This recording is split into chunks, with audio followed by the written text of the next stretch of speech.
What is up, y'all? It's your boy Aniki coming at you with another live stream for the Church of MHA, episode 23, not 24, because the other one counts as a 0.5. Just because I accidentally ended the stream doesn't mean it's not a part of the same set.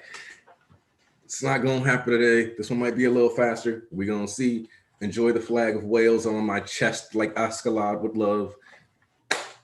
Tarnish is on the scene. How you doing, Tarnish? I'm doing good, man. This is a really great chapter. Can't wait to talk about it. Archbishop East. Undefeated of the East, baby. What it do?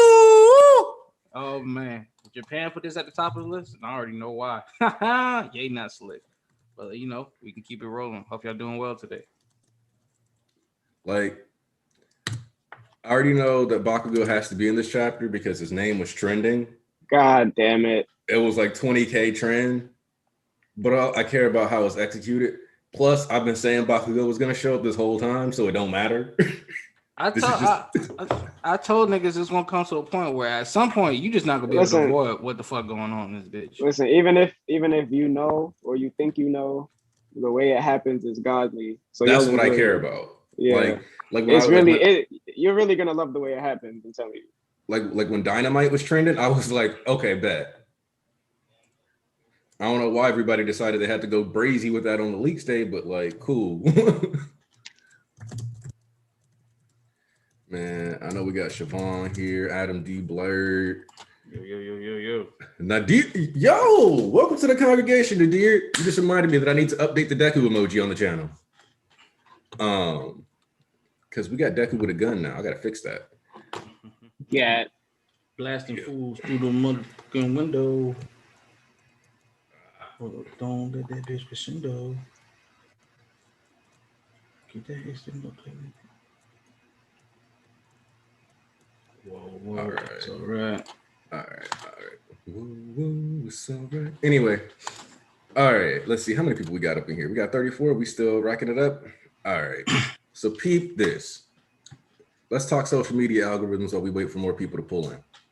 Yeah. If you go out of your way to spam a lot of negativity, or if you talk a lot about negativity, the Twitter algorithm will see you staring at negative tweets and hostile things.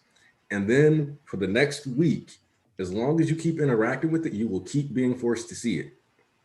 Let's say you're on Twitter and you hate that fucking arrow.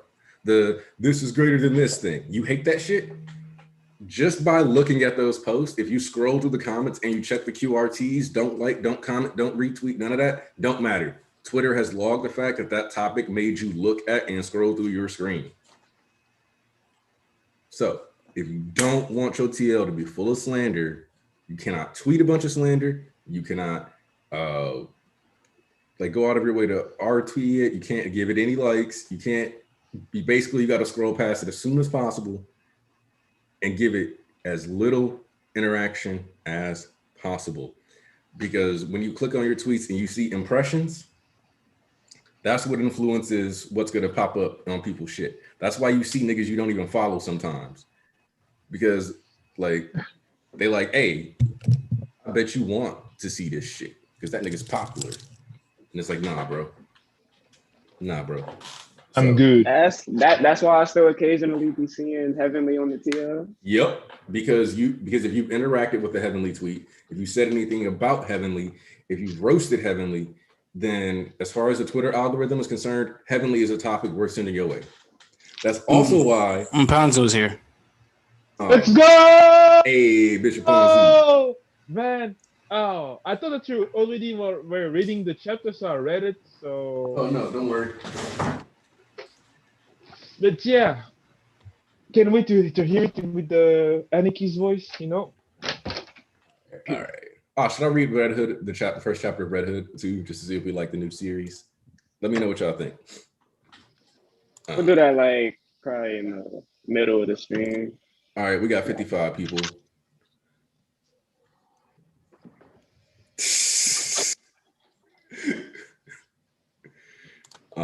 Dog saw me like use my foot and said I look like the male version of Bellum. I'm dead. All right. Yeah, I caught that Powerpuff Girls reference. Let's go. My Hero Academia, 318. We pulling up. Damn, we got that motherfucking goddamn super chatter. Nadir. I gotta fix this now that I'm a part of the congregation. And it's pronounced Nader. Okay. Nader. Man, you should have said that before. You better No, learn and respect. No. It's okay. Nader, looking out, being respectful. Didn't want to like, you know, try to correct me midstream, but you in the congregation. I respect that. Guys, you know what to do? Oh, you already know he's gonna tell We you. are with 56 people. Like the stream when you come on. We get 19 likes. Let's get these 50, almost 60, 60, almost 60 likes. You know, show your love when you come on. And hello to everybody. I'm back on time. It's weird. All right, my hero number 318, Reckless. We're switching up our approach, Deku. At this rate, you're not going to last much longer. The official dispatch dates for the foreign heroes will be decided soon. That means there will be a lot more personnel available to expand our operation. You're the key to all of this, so we can't have you running yourself into the ground. I'm still on my feet. I'm fine. And I can't give the villains time to prepare. Don't make Deku sound like that. Don't make Deku. That's Don't do that. like a whole year ago. That's a nigga from a whole year ago. That ain't this nigga. By the way, that's actually a translation error. It's meant to say the official shipment date for Shigaraki's food will be here soon. This nigga. After Shigaraki's rest, he wanted some international. He wanted an international buffet. You know, he said, these Japan shit ain't hit, you know. Man, don't nobody want to eat the same regional cuisine all the time. Exactly. So Shigaraki's like, he put in requests, like, hey, I need y'all to send me something different. He said I want some Chicago pizza. Like he made specific orders. He said he wants some Ethiopian injera bread, you know what I'm saying? He told Endeavor like who to order heroes from when he was standing on top of him. Handed up the I will menu. be the one. I will be Shit the was one laminated. to fix Everybody said don't give him the Mickey Mouse treatment. It's the same Deku though. His voice gonna be the same. Y'all gonna be like confused. You gonna be sitting That's how the English dub gonna do Deku. If you want, guys, I can read it in the Batman voice if you want to when he has. All right, yeah. Y'all want Deku to sound like Batman? Yeah, because he got the mask. He got the mask on. Come on. Listen, Ninth, your wounds are far from healed, and it's not yet time to throw caution to the wind. Even Danger Sense took off. Shinomori looking like, damn, bro. Chill out.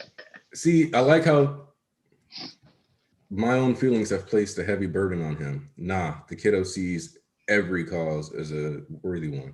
For better or worse, the manifestation of our quirks has enabled him to act on his primary motivation.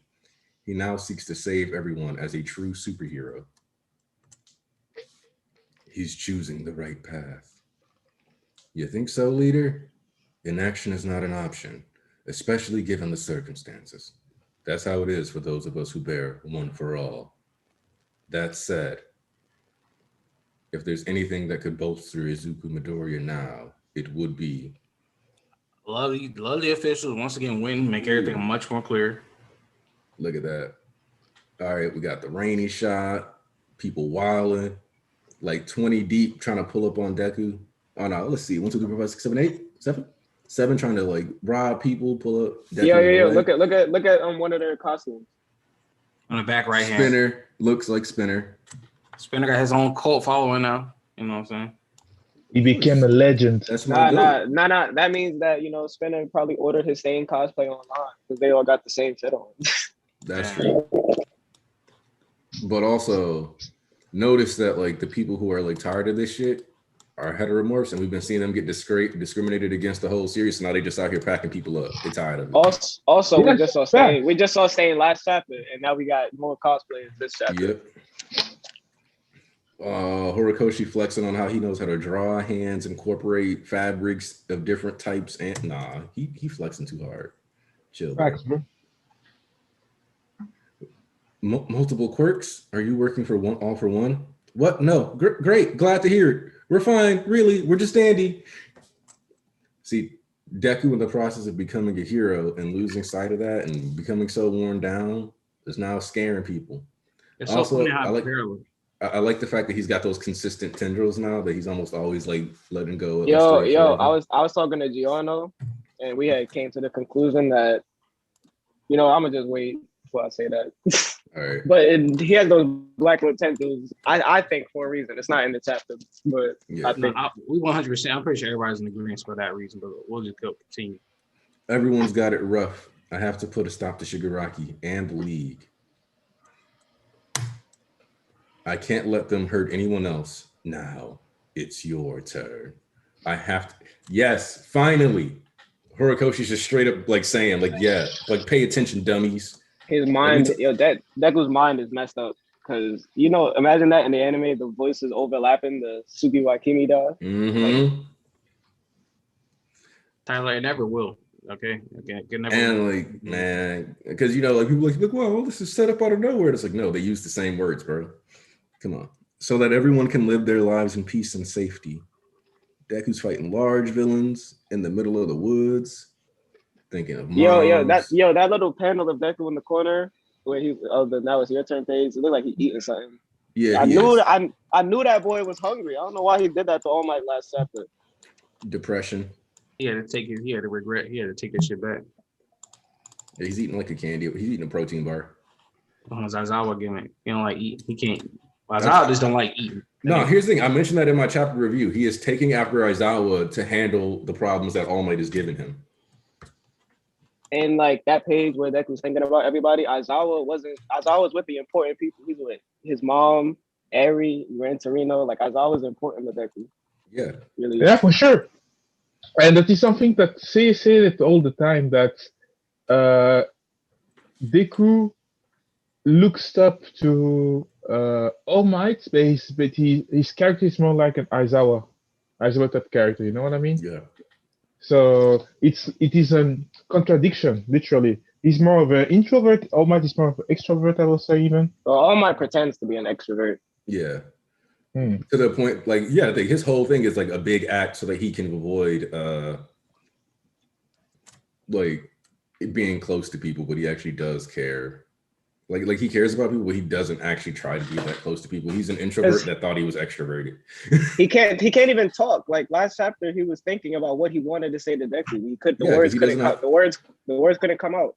Because he's fucked up all his personal relationships a bunch. Like that's just where he is, and that's where Deku is. All right, extrovert. I don't know what. Okay. Let me stop roasting All Might and get back on the chapter though. Roasting All Might. So we can all smile together again. Let's see. Invisible Girl made out of Shoto. Coda. Oh, Horikoshi made a point to draw Shoto smiling in this one. All those panels are redrawn. Like those aren't regular flashback panels. No, they're not. Took the time. Like look at Tokoyami and Dark Shadow in the corner. Yeah, I don't think we've even gotten that panel in the story before. So some of these are just straight up like original. All of them. Me and Exclusive. Coffee looked at them and like tried to find which ones were. Yeah, I literally don't think any of these have ever been drawn before. Especially the Bakugo one and the Ojiro one, the Shoto one. None of these were original. All these are original. The Kaminari and Mina. Like, yeah, these are definitely a bunch of new ones. Smile together, like which cool on him.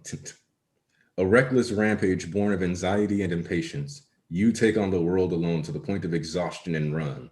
Yes, indeed, you're just as he described you. Power in numbers, I say. Taking you in will bring me security. You're a dictator, an escapee from Tartarus, another hired gun. That's really how I picture Deku sounding with the mask. Let's hope you're the one who tells me where All for One is. Oh, bro, that's going to be epic if it happened like this. Ho! Spoiling a fight, are you? Very well. A fight you shall have. Against the ignorant masses themselves. We can't control our bodies. Wait, before you go to the next page, I just want to tell you, like, chill, bro. Like, don't violate. No, you do the Mickey Mouse. Don't violate. Give him his respect. No. Because he's not talking. He's thinking out loud. He's just thinking in his head. So why not? No. I'm not talking about Deku. I'm talking about like, read it, bro. Read it. Also, though, somebody just mentioned that's the hash slinging slasher we saw, and they right. Oh God, it is. Yes. Dictator, the one who caught him 5 years ago, was Crust. Oh, look at that. Retrospective. A nigga Crust retroactive, like Crust, like praise. It was during the bloodless surrender case. His quirk is despot. His control over others can only be broken with a strong blow to the victims or by knocking him out. Of course, he's taken precautions by having civilians shield him. I can't resort to big powerhouse moves. What about Air Force? No, I don't have my gloves. Maybe Black Whip. This isn't our fault. Our bodies aren't listening. I know that. It's okay. I'll free you of this and you'll be fine. I just need a strategy. AP shot. Let's That go. punk. Right in the dome. If there's anything that could bolster Izuku Midoriya now, it would be, he's here, guys.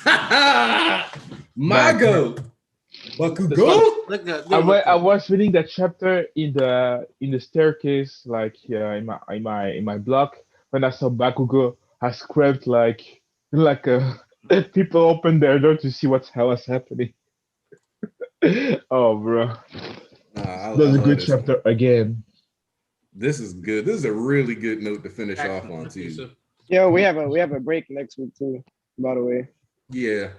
Don't worry, the Bishop's already decided we have an Invincible stream next week. I came in to the chat and it was like, I don't know if it was Squid, but he was like, man, can we have that Invincible stream? And then Ponzi was like, I'll be there that day. That works. And then BG was like, I'll be back in town. I was like, all right, I guess that's what we doing. Like, that's what it is. So yeah, all right. First off, so this chapter was actually like, it's what we've been talking about, whether or not this is a reverse, like the Deku retrieval arc or not. Yeah. But we might be man, I don't like this setup. Also, the thing we were talking about earlier, you seen how Deku fell down? So I think that he's using like the Black Whip tendrils to hold himself up, like to stand. Yeah. Like, there's no reason for him to have that out all the time, even as he's jumping through the air, unless it's like to help him balance himself. What I think is that we're gonna have Bakugo versus Midoriya versus part 3. Like right? Deku versus Kachan 3. Yes. Here's the thing. I had talked about that, right? I don't know if you remember this. Nah, this Deku versus Dynamite. Yeah. Let's go. No, you don't have to read the comic if you do the Invincible stream, Walkins. I was gonna answer him, but you got it. But the reason why this definitely is a viable thing now is that Deku is really exhausted. So even if they like whoop him and drag him back to the school, it's not that crazy. Hold on. Let's get something right. From now on, if, ands, or buts. When we say UA, it is UA Sanctuary. That is no longer a school for teaching and methodology. It is now UA Sanctuary. Anytime y'all say UA, you say UA Sanctuary. It is no longer a school. They're not in class. There's no time for class, no time for school. All right. And they haven't been in class because he said he's here, guys. Yeah, and look at Bakugo's costume. It's still damaged. Yeah. Still chipped. My boy Bakugo been grinding. Yeah. I knew Bakugo wasn't at just UA contemplating everything that happened. I'm like, he has to be on the streets. He's the nigga to move. He's the nigga. He's never been one to really sit there. It's an explosion. What do you think about this? It's an explosion. Well, think about what we talked about. He basically just did a smarter version of Deku. Like, okay, I'm gonna go on the streets, but I'm gonna go home and sleep after. Yep. Like I told people, I was like, they didn't show Bakugo's reaction to that letter.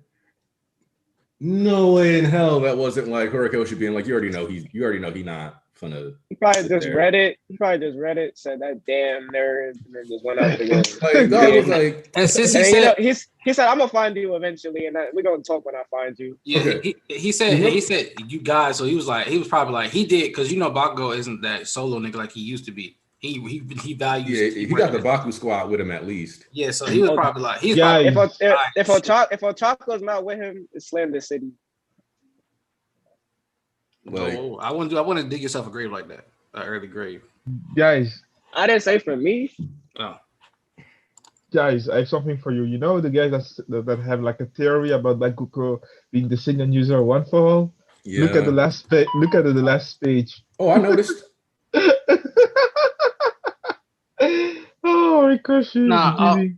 thank God, because once again, as far as you know, niggas was acting goofy as shit talking about because of the scans and leaks that Oh they my when they reached out, god. they did some bullshit to reach out their way to contact Bakugo or something, or it was Yeah, because in the scans, the second user said if there's a way for us to help Izuku Midoriya, it would be, and then Bakugo came, and then in the official just said if there was something that could bolster him, like boost him up, it would be, and then Bakugo came.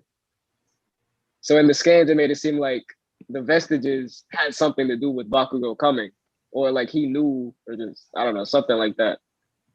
that's So that's exactly why I'm like, okay. that's exactly why I keep telling you niggas no excuses for y'all. Oh, and the scans it said no. I ain't hearing that shit. You don't get no more passes.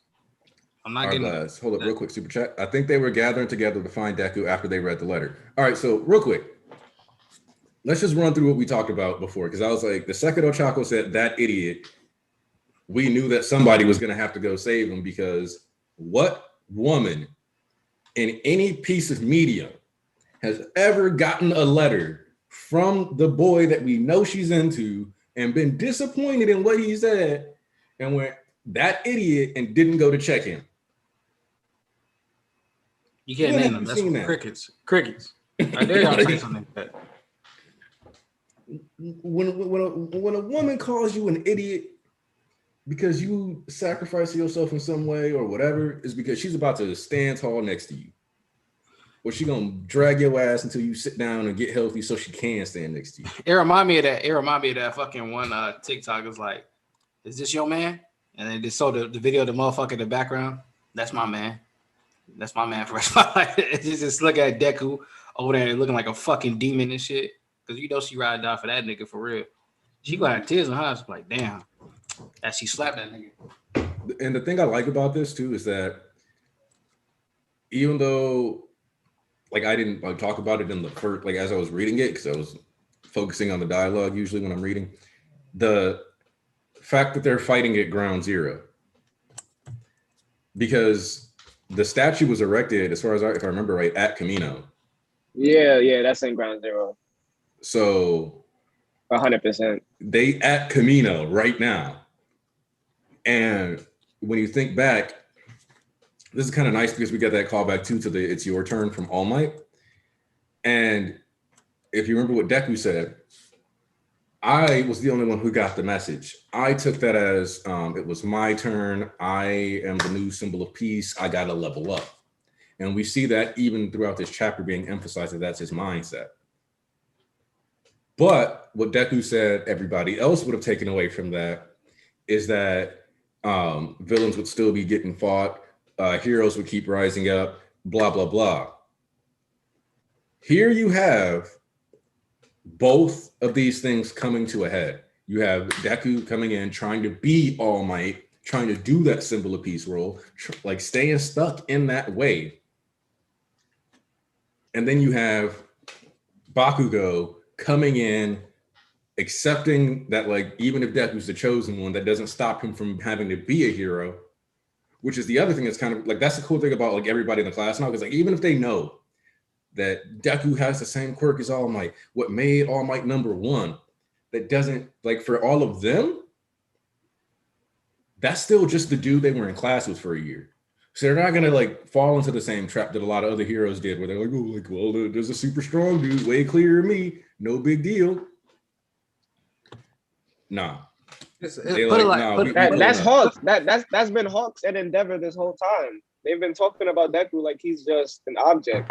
Like, they care about him and they want him to rest at the same time, but for the most part, it's like you're the key of our operation. Like you're the one that has to stop.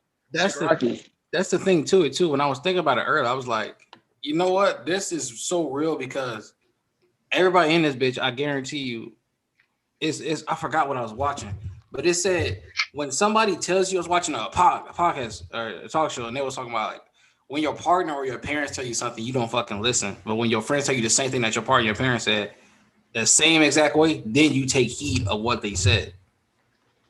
It's just a difference in how you value perspective. Because we've all done it when our parents said something.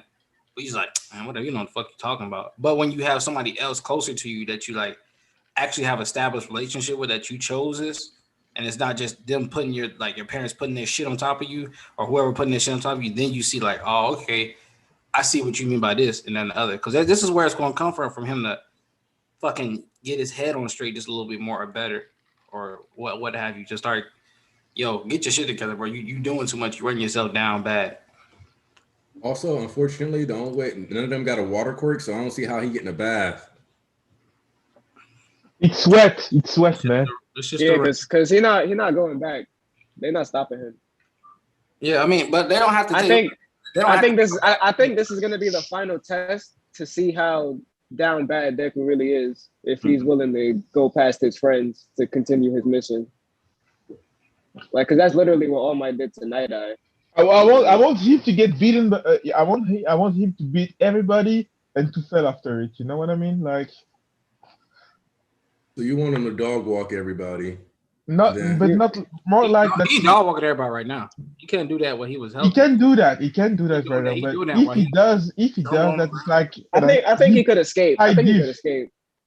It's more like a super high diff, like that. After that he defeat them all, like, but not that the thing that I see is that he defeat them all, but they can still like just stand up, like, you know, like they're just hurt, but they can still move. But him just fell after that he just like fell on the ground. He can't move anymore, just because that would be so they can bring him so they can bring him to the UA or the nearest hospital. You know what I mean? Because right now Deku is more like. What I need from Deku right now is to show that to go in that depression, you know, not the. Oh, okay. So there's also some cool stuff in the chat, real quick, that I kind of wanted to point out because we got Neil, the Navy SEAL here, and he's like, I love how Bakugo was the one that saved Midoriya and Kamino, just like how Midoriya saved him. But then you also get the extra bonus of like Bakugo being like, damn, I ended the symbol of peace here.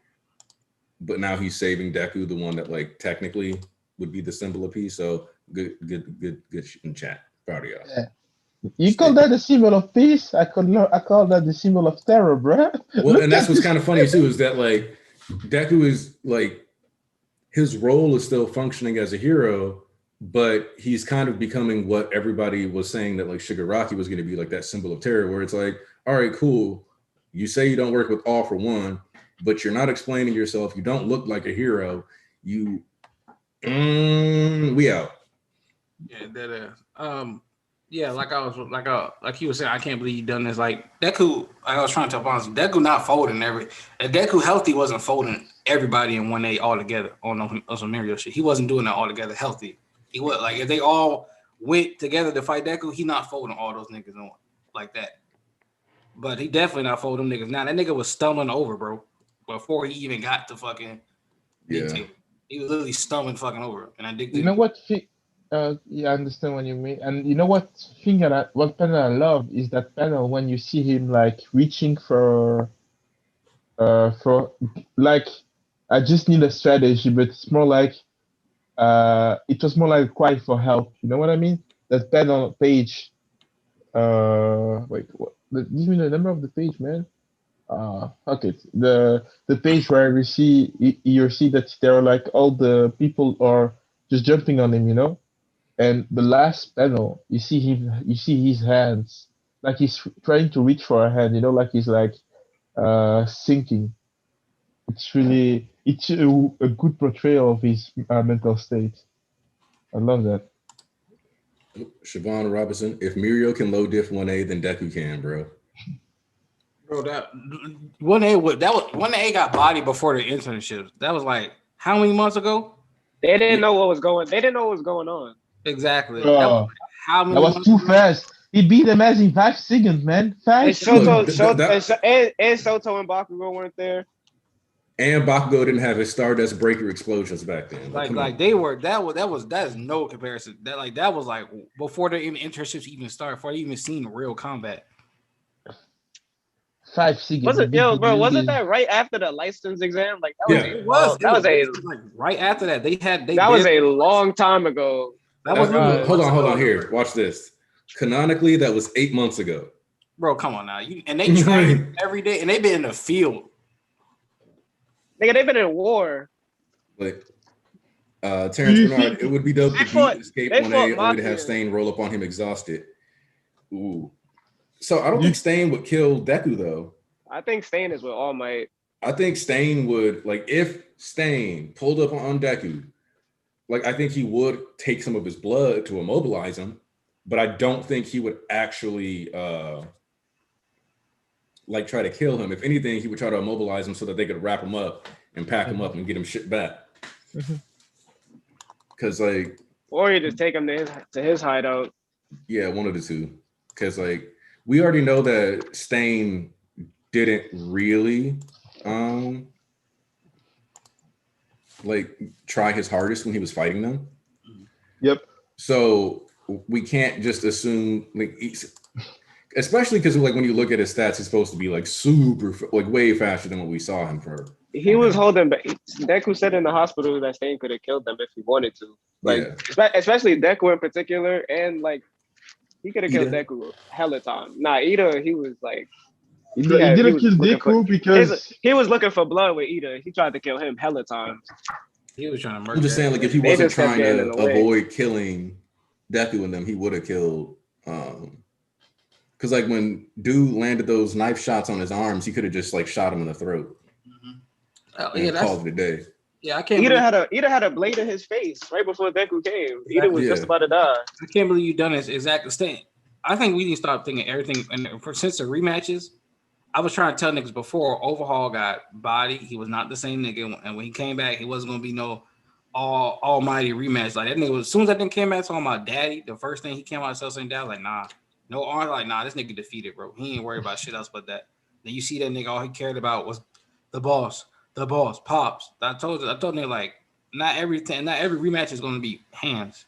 I thought Overhaul was gonna come back on some shit. No, I knew that nigga was done for. When that nigga I didn't realize how badly Shigaraki like fucked him up when he took his hands. When that nigga came out and said, first thing he said was Pop, banging his head on the door, and the nigga was like, yo, Pops, daddy, please. I was like, nah, he ain't the same. Even when Shigaraki came, he was like, are you gonna kill me? Did you come to kill me? In like a monotone ass voice. Nah. When I seen Muscular coming out like his old self, shit changed compared to how Moonfish too, like 8 people. Yeah, how the old niggas came out, the psychotic niggas came out compared to Overhaul. I said, nah, he not the same nigga. He not the same nigga. Dog been through, like, all these kids have been too much to. Yeah, Stain would have killed all three. Like they've all been forced to grow, and shit. Overhaul's mental is soggy toast. Like, at least regular toast has some form to it. Like, yeesh. Same here, Speed Blitz. I was just rereading. I'm barely getting to started license now. I'm probably my reread again. And it's so funny how we talking about the evolution of Class 2A. Bakugo just covering his AP shot, which is like he's holding it close to a rock and it's barely bursting through like a little rock. Now they know fucking blasting that shit from fucking 50 feet in the air at the sky. That fucking hang time alone is insane. You remember when he first did it, when you first like really see it, that's when we get the reveal of shoot style. And he like blows right through a whole concrete thing and like cuts it in half with just the explosion. Exactly. And like that's an easy scene to forget because it ends up being more about Deku. Right. So it's like, and then if you remember when he did the AP shot rapid fire cannon at the license exam, Kaminari was like, oh, this is why everybody hates you. Also, you remember that bubble of Bakugo being like, I dare say anyone can do it. You know where that scene would have actually been more than likely? Forest training camp when he was cutting the carrots. Because there's a part where Ochako's like, wow, Bakugo, I didn't know you'd be so good with the knife. And he's like, why are you all so bad at everything? I dare say anyone could do it. Right there. That's where that would have gone. we lucked out with delinquent Bakugo. We really did. Even though I still think that part of the personality is a part of Horikoshi, because I swear, dude will always, like we talked about this. His biggest mistake is assuming everybody knows all the shit he does. Like, people think the quirk erasing bullet is the same thing because they don't research genetic science. So they think it works the same as just using a quirk. Because he didn't explain to you genetic engineering, the differences between genetic engineering and superpowers. Even though the story kind of like shows you that like genetic engineering leads to different results than just having a quirk all the time. But whatever. Yeah. Shout out to Tev. He wanted me to talk about y'all need to realize like these niggas aren't human. They're mutants. So they like you do realize how strong a sniper rifle is, right? And or like a shotgun or maybe a fucking explosion that it should blow your arm off or back or pop your shoulder out of place if you don't hold it properly and shoot at the right angle. Meanwhile, the gun is blasting shit out her fucking elbow and arm without much blowback. There's a reason to that, in that because they are fucking mutants. This is like 200 years in the future, bro, from us. Human evolution. Their bodies adapt and change to house these quirks. This is like fucking generation 6 or some shit. Yeah, this is basically Gen 6, Gen 7.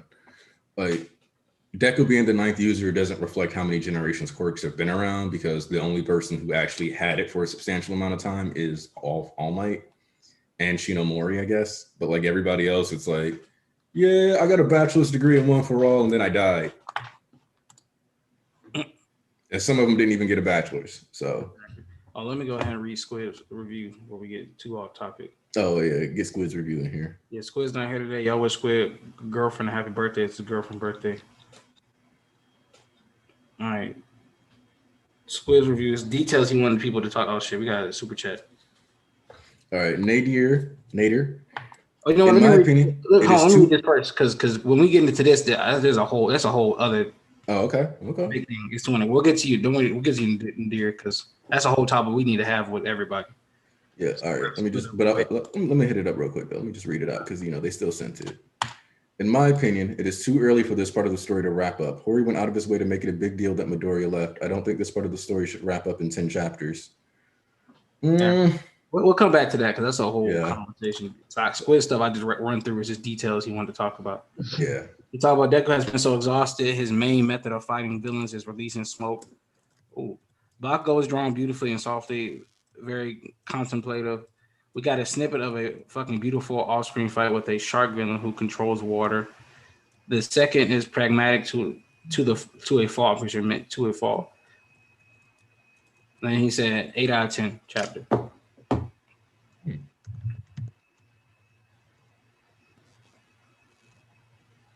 Now let's get back to what Nadir was saying. Yeah.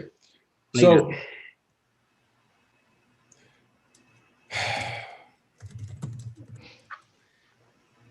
I understand like why you might want that. And the thing is that Deku is probably not going to want to work with them, even if they manage to drag him back. Which is the real, like, that's where it really comes down to. And I think that what'll actually keep him. Yeah, that's the other thing. Horikoshi usually doesn't like doing long arcs. And if I'm honest, Deku on the run lasted longer than like some of the other on the run things I've encountered in my day. So I'm not gonna freak out too much. And there's more. We ain't gonna say no names specifically, but I agree 100%. Listen, there's more to it. I feel like that's kind of surface level. Just to say, all right, like doing long arcs. I think it should come to a close here. There's more things at play than that. Like, for Koshi just wanted to. All right, Deku comes to the sense like, all right, we're gonna go back to Saint. We'll get healed up and we'll get together. We'll rest up. Who says not to say the same fucking day? Dabi and them and all four pull up on UA to make a move. Like, there's more things at play than just Deku going back and right. You gotta remember that there's always more things at play, y'all. That's a lot of y'all problem. Y'all always solely focused on what we're currently focused on that you constantly forget. There's 15 other moving parts in the background at all times. That's how y'all get caught off guard on damn time. Because y'all don't remember there's a bunch of other stuff that's been set up to happen, but you so focused on the hype and what's on the page right now, that's like.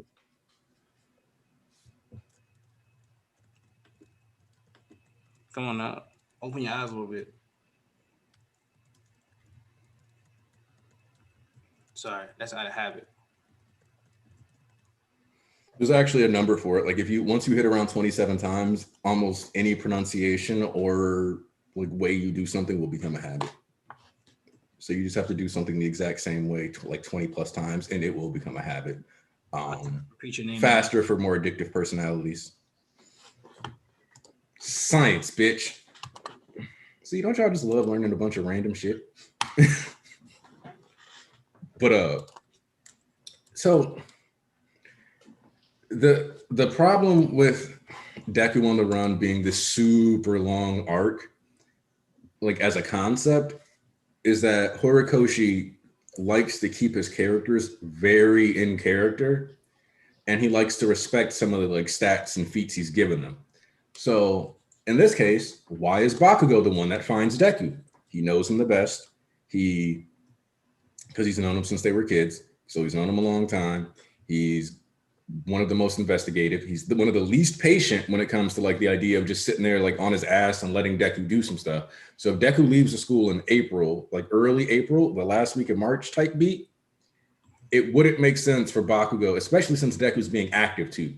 Deku is active, which creates a bunny man mythos, like we talked about last week, where people are like, oh, he's covered in this. He's like this. Once you get rumors swirling, and Bakugo is already actively in these streets looking for you. All right, now I'm hearing rumors about this. I could start following your path because you got to think when civilians are running away scared from you. Oh yeah, scary tentacle man with the bunny ears. Oh, he was over there. Oh, right over there. Tell him to take a bath. He smelled bad. It was weird. He was scary. He asked me where the others were. I ain't even know like a dude that was 5'6" could have his voice that deep. It was weird. Like. That's the vibe that is created. So then Bakugo just talks to these people who are like, you encountered Spider Batman. Got it. Triangulate, figure it out. And then at that point, hell, he might not have even found Deku. He might have spotted like, oh, look, there's a lot of people just moving around that are civilians. And he was like, all right, bet. There's this crowd. Hey, look, Deku's here at Kamino. Bet. Flip out. Bow! Ho ass nigga. Hey, we got him. Yeah, and that's the other thing. Bakugo can fly too. So like dudes just over here flying over the country. Boom, boom. All right. Not over here. Not over here.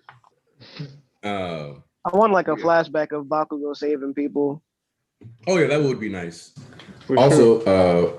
Andrew Lolabar says, because I'm so confident that it won't happen, if Deku remains solo after this interaction with Bakugo class, then I will donate $100. I hope to be wrong. Yeah, you fucked up. I'm about to text Horikoshi right now. I need that money. Hey, bro. Hey, don't. Hey, no. Why would you just give your money away like that? Because you see how motivated Deku is. He told All Might leave him alone. Here's my thing. There was a time period once where somebody was like, if the stream gets to 100 likes, I'll donate $100. Huh? And that never happened. So it happened. It happened, man. So I remember that it happened. We get 100 likes. Wasn't in the same screen.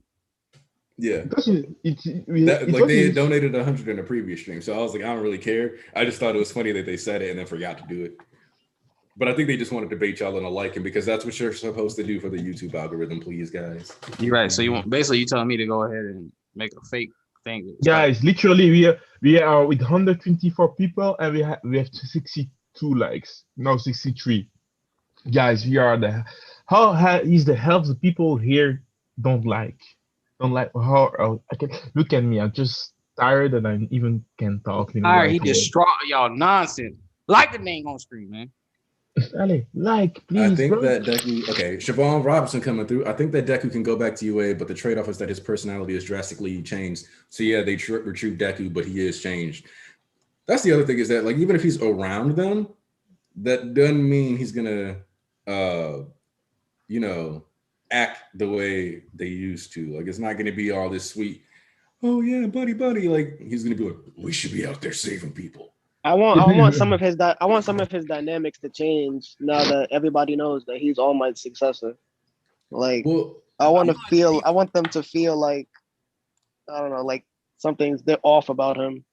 I feel like the lower on the totem pole they are, because you know how we talked about this too Friday. We was talking about how we know everybody in the class is not gung ho, lovey buddy with Deku. Like it's realistic to a fault that like super realistic. Like if you had a class of 20 people, you got your squad. You fuck with everybody, but you have a certain group of people that you fuck with and will fight for in Yeah. your fucking class. Like, I fuck with you, but I don't mean I'm finna like ride or die for you. Like, but and then MHA, like in 2A, everybody has their own cliques who they would really ride for, like that. So it's in that like the further down the totem pole, like Jiro, Momo, like those type of characters, like Koda and Sato, like the further down the totem pole you are and not as close to Deku, I think the dynamic would be like a little bit more hesitant, but the closer you are, being like Shoto and Ida, Ocho, them like, man, we don't give a fuck about that shit. You still are you still Deku to us, you know, Izuku, whatever they prefer calling him.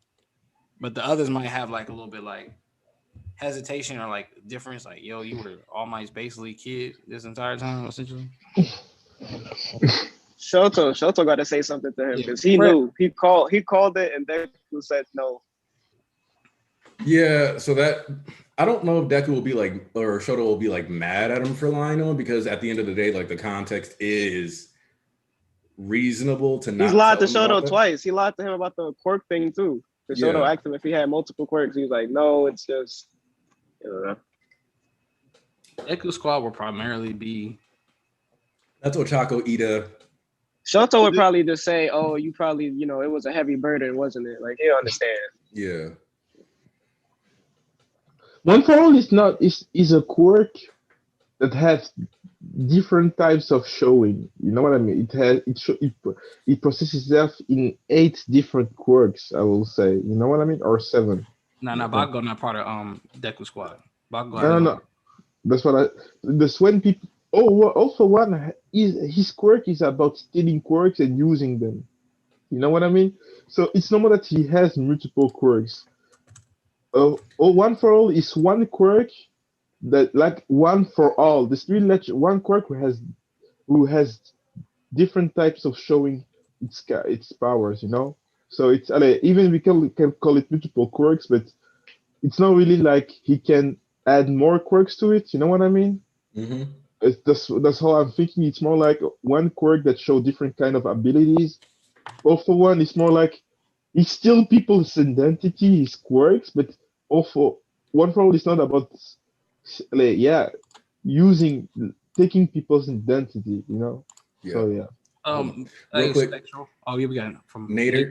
It just felt weird to have this chapter right after we had Midoriya leave All Might last chapter. This is fine, but 1 or 2 chapters after leaving All Might would have been cool. That's all I'm saying.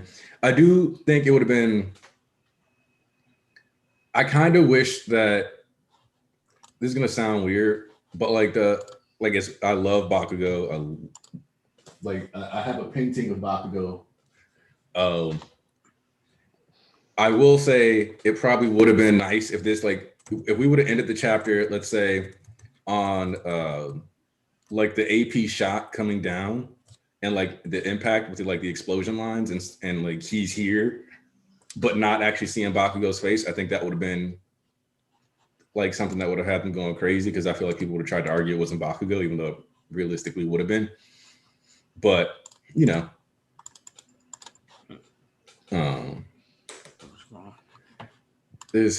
and then Siobhan, yes, Tarnish. I think it would be. I would be cool that once Deku comes back to the group, will be split. Maybe someone from the group leaks Deku's AFO is OFA is special. And Watkins makes a good point. Shoto was feeling the effects of being left on red, like he did to Endeavor during joint training. Karma's a bitch. Oh, and one of the things that I was like, so I'm looking at the spread of the students, or the big panel. And I'm trying to think of people characters who I feel like if they showed up, it would be a little odd, based on character interactions. And there's actually very few of them that Deku hasn't had meaningful time with, and that would be Sato, Invisible Girl. I'd argue Momo. Yeah, I was about to say Momo too. I was going to say something about that, but Momo and look, when Deku was supposed to be class president, and Momo was like, "I don't think you could do it." And then Ida became president. The most Momo and Deku had was like Kamino. And after that, they didn't really vibe with each other. I was going to talk about that to They came out the hospital together. It was mad awkward. Like they weren't having that conversation. Yeah, I was gonna say something to Spectral Diamond talking about Momo and Tsuyu definitely close to Deku. Momo was not close to Deku. Mineta is definitely close to Deku. They've had Mineta and Deku's bros. They had a buddy day. Yeah, that's the thing I was thinking about. Is I was like watching, and people be sleeping on Mineta and his relationships with other characters. So, like, remember I was like, do you want like mixed arc reviews or saga reviews or just like individual arc reviews? For like season 1 specifically, I'm probably just gonna lump all that together because like the quirk apprehension test being treated as its own arc, like 4 chapters about them. No, I'm not doing that. Or like there's not like a lot to work with some of those early arcs within just by themselves. So that'll probably all get combined into one. So it'll be like season 1 and then the rest of them will be broken up. But Mineta's friendship with Deku starts to bloom there. And then you see throughout the series, like, because he straight up is like, you're afraid and you keep moving just like I'm afraid. And like that's the start of Mineta really, really respecting Deku, and then it only keeps going. And then you remember when like final exams, he's like, "Well, yes, I love that. This, right, Deku?" Or he says, "Right, Midoriya," and then like, he's that's like, his main motivators. He's like, it's not being heroes that makes them cool. They're cool like because that's just who they are. Yeah. And then he was like, "Right, Midoriya." Yep. And Carry Sero, and so like you get that.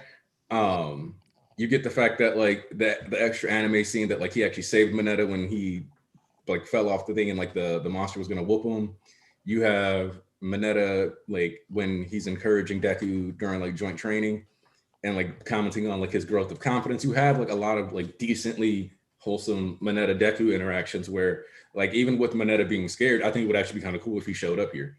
Yeah, like for sure. Yeah, man. I mean, that is like it's literally like this. Deku's the stereotypical cool MC, and Matt is like the fucking pervy best friend that you usually got in a lot of anime. It's literally that like dynamic, but a lot more endearing because Kuroko now is the right realistic characters instead of just a 12 episode anime. And like Kaminari might not show up for Deku, but I feel like he would still be there for Baku Squad. Yep. Like Mina and Deku, like the dance thing, Aoyama being here wouldn't shock me at all. Yeah, Aoyama wouldn't shock me.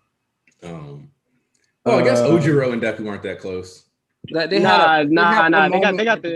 the scene so bond thing going on where they're like scared of him. But that's like it. And then Sato, fucking Deku asked him for help to make the candy apple for Eri.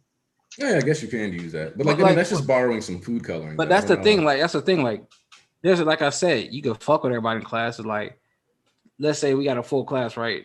Tarnish me. You closest to me out of all the bishops, right? So, but then like if somebody from across the board, like Walkins, you cool with Walkins, but you're not as cool. You more cool with me than Walkins. But I was like, yo, you got the answers for like this. You got the homework for this class, or hey, bro, can I get some chips? You're like, yeah, bro, ain't no problem. It's like. It's simple stuff. We all fuck with each other, but there's levels to this shit at the same time. Yeah, for sure. It's like you can be close, as close with 20 people that you are with your, you know what I mean? It's more like exactly. The Deku squad is literally so you guys the people that Deku hangs around are the first of the class, the big three. So Bakugo and I forgot his name, Shoto. You get Mineta. Mineta is more like Deku is more his hero, like his model to follow. You know what I mean? Mm-hmm. You got Uraraka and Ida. These are the people that are really close to. And Tsuyu is more close to Uraraka. You know what I mean? So like Uraraka with her, and Jiro is with I forgot the other girl, Momo. You know, so you can see the patterns or the spider web. I will say if you make the relation, you can make a spider web of the Deku's relationship. You know, like a scheme to show you what is his close friends that they go to eating which are together. You know, when they go to, when it's like mid. I forgot the name. At noon when they get their paws. The people that were eating with Deku were Shoto, Shoto, I forgot, Ida and Uraraka. You know, so yeah, it's just more like you can see that and you can feel that you have the same, you get the same thing at class too. You don't fuck with everybody in your class. Sometimes you can hate one nigga or two girls or so. But yeah, you're it's and it is realistic. I think so. That's it's really realistic because thinking that the whole class is the main cast, some people really smoke hard shit. You know, like I thought Koda is the silent boy of the class. We always have that one girl or the one boy that's always silent in the class, Yeah. and we got him in the story, and people call him a bum because he looks like he. Yeah, and it's just really sad. I'm really sad for that. For the some people don't really understand the character writing of Horikoshi. And sometimes I think it's to a certain degree. How do I put this nicely? Anime relies and manga oftentimes rely on people acting more like caricatures than people. Mm-hmm. So in turn, they usually have like hyper exaggerated personalities. Mm-hmm. Horikoshi doesn't really do that a lot. Nope. Like even Bakugo's like more snappy personality is partially like just like the quirk effect. Yep. But there's people that are genuinely like grumpy half the time. And they don't want to necessarily like be all buddy buddy all the time. Like that is a thing. Tokiyami was kind of slightly off like that at first. He was like niggas like all giddy and happy, and he was like, huh, what's the need for this? Like Yeah, he was like, all right, whatever y'all's on about, I'm out. Like, he don't care about any of that. Like, shit. You see, Shoto had to stick up his ass season 1. As soon as Tokoyami came to UA, he immediately linked up with Shoji. Him and Shoji were cool off the bat. Because they were sitting on the desk chilling, and then Ida was telling him to get off. He's like, man, look at this. Well, part of that is like you got to realize is that like Tokoyami and Shoji probably saw each other and it was like, yeah, I bet a child is afraid of you at least once. Yes. Because like Shoji has that mask because he's scared a kid. If you like, we talk about this all the time, but like the Tokoyami briefs interaction when Ida, Mineta, Kaminari, and Tokoyami go to an amusement park thanks to tickets that Native bought them, and Tokoyami and them meet that girl that's like afraid of Birdhead, and then her quirk ends up letting her blend into the shadows, and she's scared and doesn't know how to use it because it just activated and she was stuck in the darkness. So Tokoyami helps her out of it and teaches her that darkness is her friend. So it's like they've all had to deal with like different forms of discrimination and stuff. And it's kind of weird to think that like a girl and the start of the next generation is like afraid of like people, because if you notice, while in like 1A or like 2A, there's a couple heteromorphic quirks, there's an increase. Like almost half the time you see a child, like a small child in the series now, they have a form of body modification. Yeah, for sure. There's like, I think we've seen more small children with quirks that have body modifications than we've seen that don't. And now that we mention it, I feel like one of the things that Deku kind of needs is he saved Koda, who was a kid who hated heroes and, X, Y, and Z. He saved Eri, who was like a little girl who was being caught within the dark side of the system, being hurt like that. But he kind of needs to save a kid that is like bullied for being like a monster.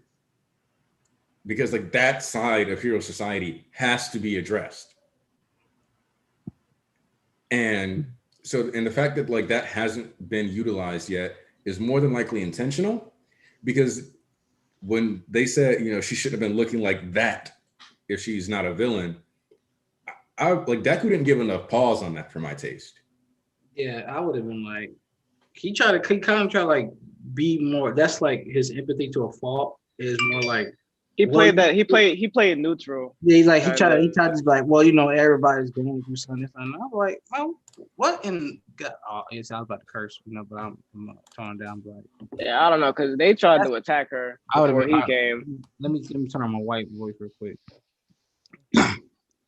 That's not very nice to say right there. That's highly offensive terms that shouldn't be said to others because discrimination is not the right type of way to move there. That's, Like, that's a thing.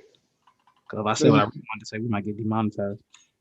Hey, the thing about it is like it's like being like it was more my experience about me, like going to a school in Belgium in those like a famous like rich for rich kids. We were like eight black people, maybe one or two people from that were Arabs, and all the rest like we were more than 1,000 students. They were all white people. So being in the class and you're like you just see another guy from another country like he's from my best friend is Pakistani. This is how I met him. mhm. Well, the first thing to do, you look at you look you yeah you're not from here, so you start to talk with him. You know what I mean? And that is what happened to Soji and Tokoyami. It's like you see another mutants. You make the joke like you probably scare a kid when you're a little. Haha, me too. So far, the whole conversation stuff like this, huh? So yeah. And okay, yeah, Ponzu. Okay, hold on. I want to help you. I want to join you in this point because I went Mhm. to a private high school, Mhm. and I spent most of my life in public school. And Mhm. so, like, when you get to switch over, because there was like this voucher system that was like, hey, are you a Mhm. poor inner city kid? All right, we'll fund these private schools. That's why like the voucher systems is like it's like a mixed bag. It's like yes, it is people like oftentimes sending students to schools run by their friends, but it Mhm. also helps like people get like some of the better shit sometimes. Mhm. And if I hadn't gone to that school, I wouldn't be able to give you half the theological breakdowns I've given you. So like, you know, think of that returns on investment. That's But white school, yeah. Yep. no, it was a Lutheran school. We don't do Okay. that Catholic stuff. Now, uh, I went to a Catholic school. That's the school that I was talking about. It was also private. So. but there would often be times where you'd like be in a class, and because I'm not a fucking idiot, people would just kind of like bash choice kids around me. They're like, oh, like, which so basically they were just, well, it's like the choice kids' fault. The school is bad. It's this like this, and I'm like, and it's like you're disproportionately blaming the poor black kids. Basically, is what you're doing. And so, like, you kind of like a lot of the choice kids just ended up talking to other choice kids because they were like more relatable, or it was like black person, whoop, link up. And that's the thing that like, especially like in like you see tweets and stuff about it all the time, or like where it's like you walk into an area and you realize there's nothing but white people. So one of the first things that a lot of black people do to ground themselves and feel like a bit more comfortable is spot another black person. Yep. Count the Black People is a game that like almost every minority plays wherever they go in the US. Oh God, son. And so Shoji and Tokoyami linking up is just kind of that same thing playing out in like real time, just in a different way. Yep. Like That's instead of how good spot the black Horikoshi. person, it's spot the mutant. Yeah, because y'all know, I'm from Atlanta. So That's the thing about it. It's like that's how good Horikoshi writes his story. as y'all know, I'm from Atlanta, right? So we down here down south. Well, I went to Tri Cities mainly. Well, our school made up of and niggas and Migos, aka African Americans and Mexicans, Hispanics. Mhm. And we Mhm. had like maybe like 5, 6 white people. That's about it. We cut like 3, 4, like 10 Asians at the most, right? So I think my freshman year of high school, after being down in Atlanta, I moved to Virginia, like this, like more like country town. But Ooh. the weird part about Winchester, Virginia, is that there was like a regular town part to it, like a regular town. But on the other side, it was like fucking loaded. I mean, mansion type loaded. I'm talking about like it's so loaded that one of the kids, his dad was actually like a CEO or CFO or something. One of the highest ranks for owning Dr. Pepper. Oh shit. Fucking thing, like he had like a legit mansion. I never forget the first time I went to that nigga house, and it felt kind of racist now, but like, I had never seen like that shit. So like them niggas surprised me with the house. Like they literally like they covered my eyes and walked around the corner because it wasn't that far from the school. It was like in the back, and we Mhm. walked there, and there's like you open your eyes and like, bro, it's a fucking mansion with like 10 different like rooms, like 12 back, like, bro, I was like, what the fuck? This shit was insane. So it was like, and I'm kind of like fucking with the white prep kids and shit, but at the same time, it felt kind of off because the questions they would ask me about Atlanta were weird as shit, boy. Like, for real, like, nah, that cat gonna starve. I mean, so the questions they were asking about Atlanta, like, some nigga really asked me, hey, is it true the stories I hear about Atlanta? Like, I heard they shot a helicopter with an AK-47, and I looked at this thing and I said, yeah, bro, it's definitely true, bro. That's like, yeah, it was crazy. I was like, what type of fucking shit do y'all really believe up here? Like, it's like those movie type ignorant people actually exist in real life. And mind you, this nigga was a senior at the time. I was a freshman. This nigga was a senior. And he legit believed that it was possible for that shit to actually happen. I was like, this shit kind of weird. And I had to find my in-between from sticking with like the not so rich to like the kind of, middle class and shit like that. It's just weird, bro. It's like, I can't really fuck with the preps like that. Like, y'all niggas in a different class than y'all together. I'm a broke black nigga from the hood. Like, okay. And one of the things that like really kind of highlights that, or when I like got into that high school, I actually like some of the first people I met were like richer kids, like prep kids living from the burbs and stuff. And like we were friends, but I was like listening to the stuff they were talking about, and I was like, oh no, I can't. I'm not making this my main core. Like I'm not rolling with this squad. Like I'll be cool with them, but I'm not kicking it with this squad. They a bunch of money kids who are gonna like be like, oh yeah, let's go do this. Like you can just have your parents like, and it's like, nah. Like, oh, Nader, I've moved from Alabama to Ohio, then Georgia. Brother, yikes. And I know you was hearing it, especially from Alabama. Oh boy, I already in know. Alabama with your name? I already know. I'm sorry. Like, oh no. Hell nah, boy. Go ahead, get on out of here, boy. I'm sorry for the terrible things people have probably said to you, because like I told people before, I work for a company that's job is to provide documentation of phone calls to a select client database that is contracted by the FCC to do so. I've heard a lot of things in my life, especially in these past 7 years. Like, nah, bro. People be wilding out here. All right, so let's get this Yeah. this topic I wanted to get done though. There's two things I want to talk about. So Okay. the first one is going to be something a little bit more serious. I'm about to, peaceful East is here. I'm not doing a positive note. You know what I'm saying? All right, we cooling. When I hang y'all toes, y'all know what time it is. Okay, that day is coming. Don't ever forget that. But for right now, I want to positive. I'm be vibing. All right, no negativity. So I will say this: we gotta have a serious conversation. I'm gonna say it once. I'm gonna say it again, and this is a fact. I said what I said. You want me to say that again? Said this once. I'm going to say it again. I said what I said, and I'm not taking nothing back. If you feel offended, it's the truth, and whether you like it or not. Y'all are desensitized to death. It is such an uncommon thing right now in this world that you are not affected by it. I guarantee you, if you hear about a shooting in a school, you will be like, damn, that's sad. And you will move on about your day by the end of the day. And it will not affect you. I promise you. You a goddamn lie if you say it does. It affects you and you have any nightmares and you can't sleep at night. If you know none of those people, a tragedy is a tragedy. There's nothing wrong. I'm going to keep it a buck with you. By the end of the day, it's already passed my mind. I don't give a fuck how fucked up that sound. That's the truth. We're going to keep it real today. Okay? It's fucked up, but it's the reality situation.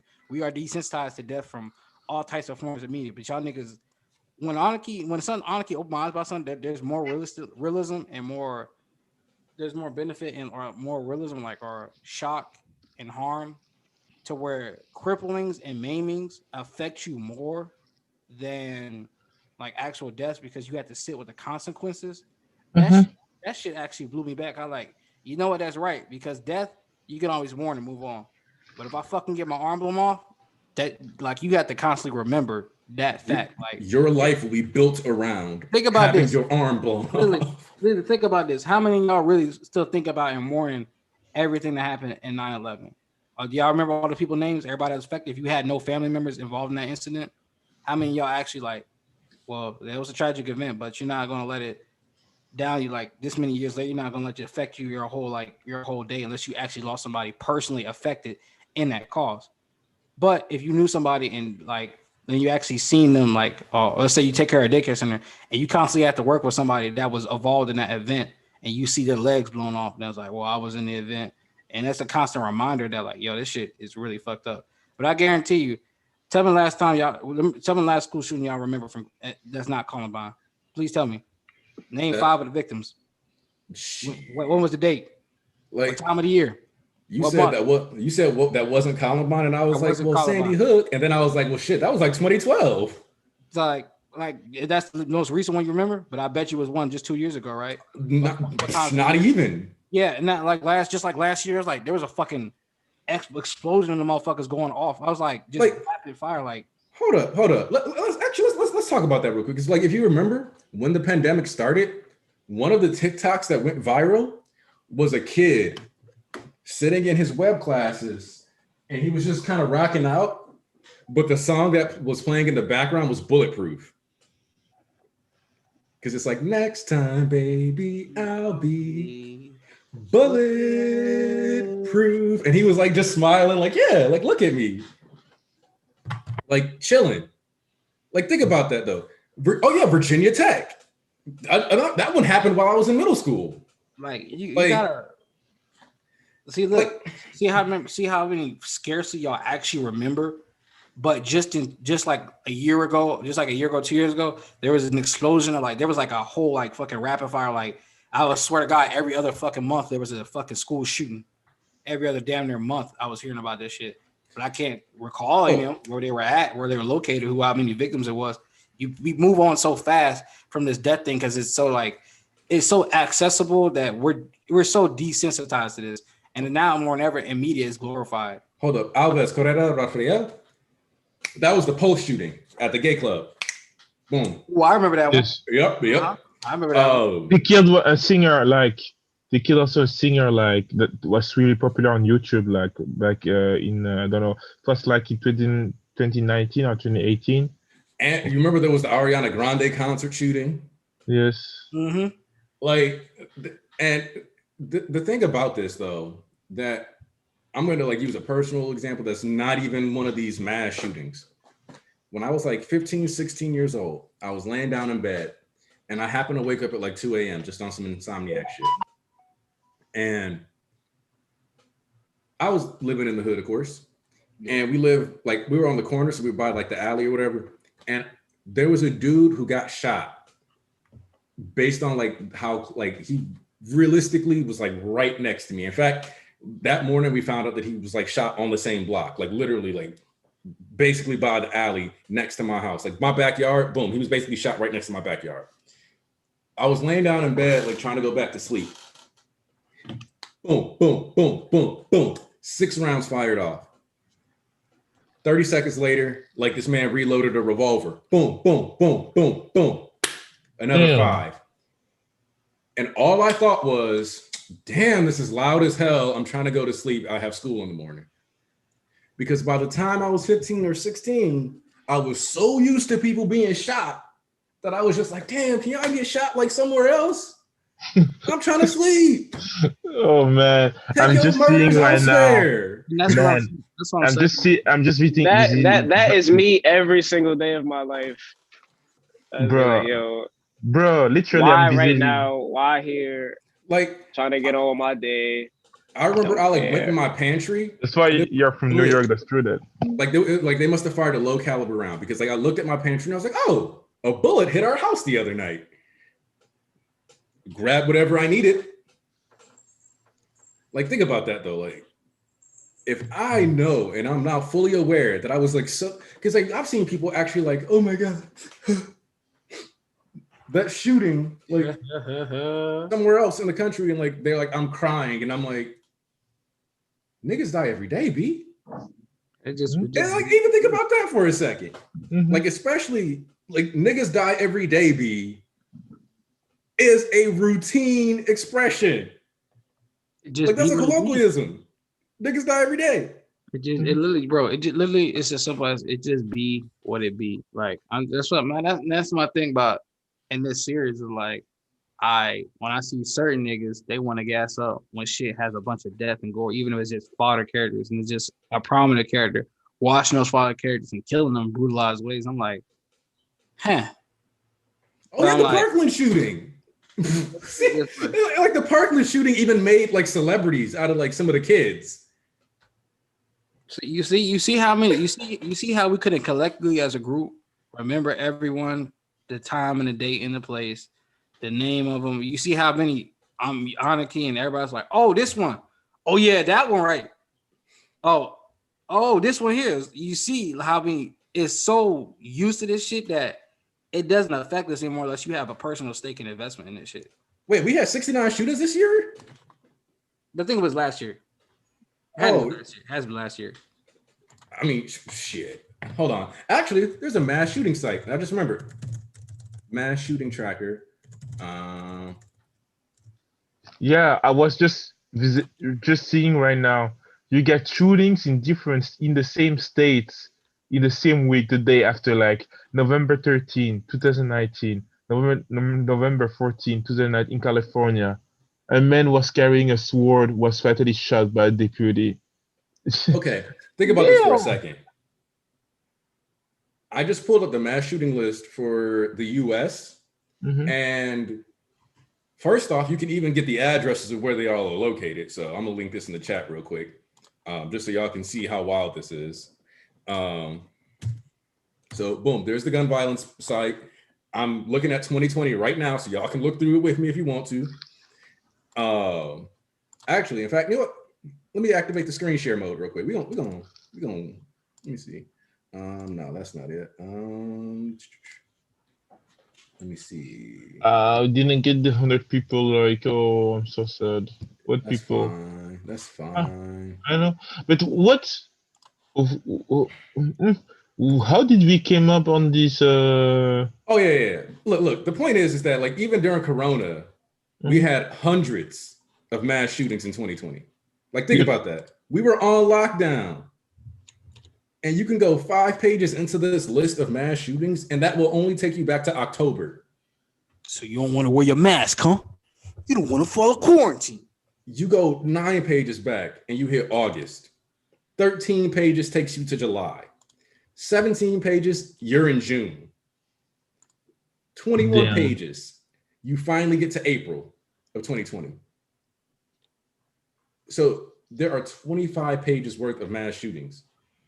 So when you got like, so especially like when you think about like how people are like, oh, there's no consequences. It's like, nah, bro, like you're just that used to people dying, which makes it even weirder that people want people to die in manga so much because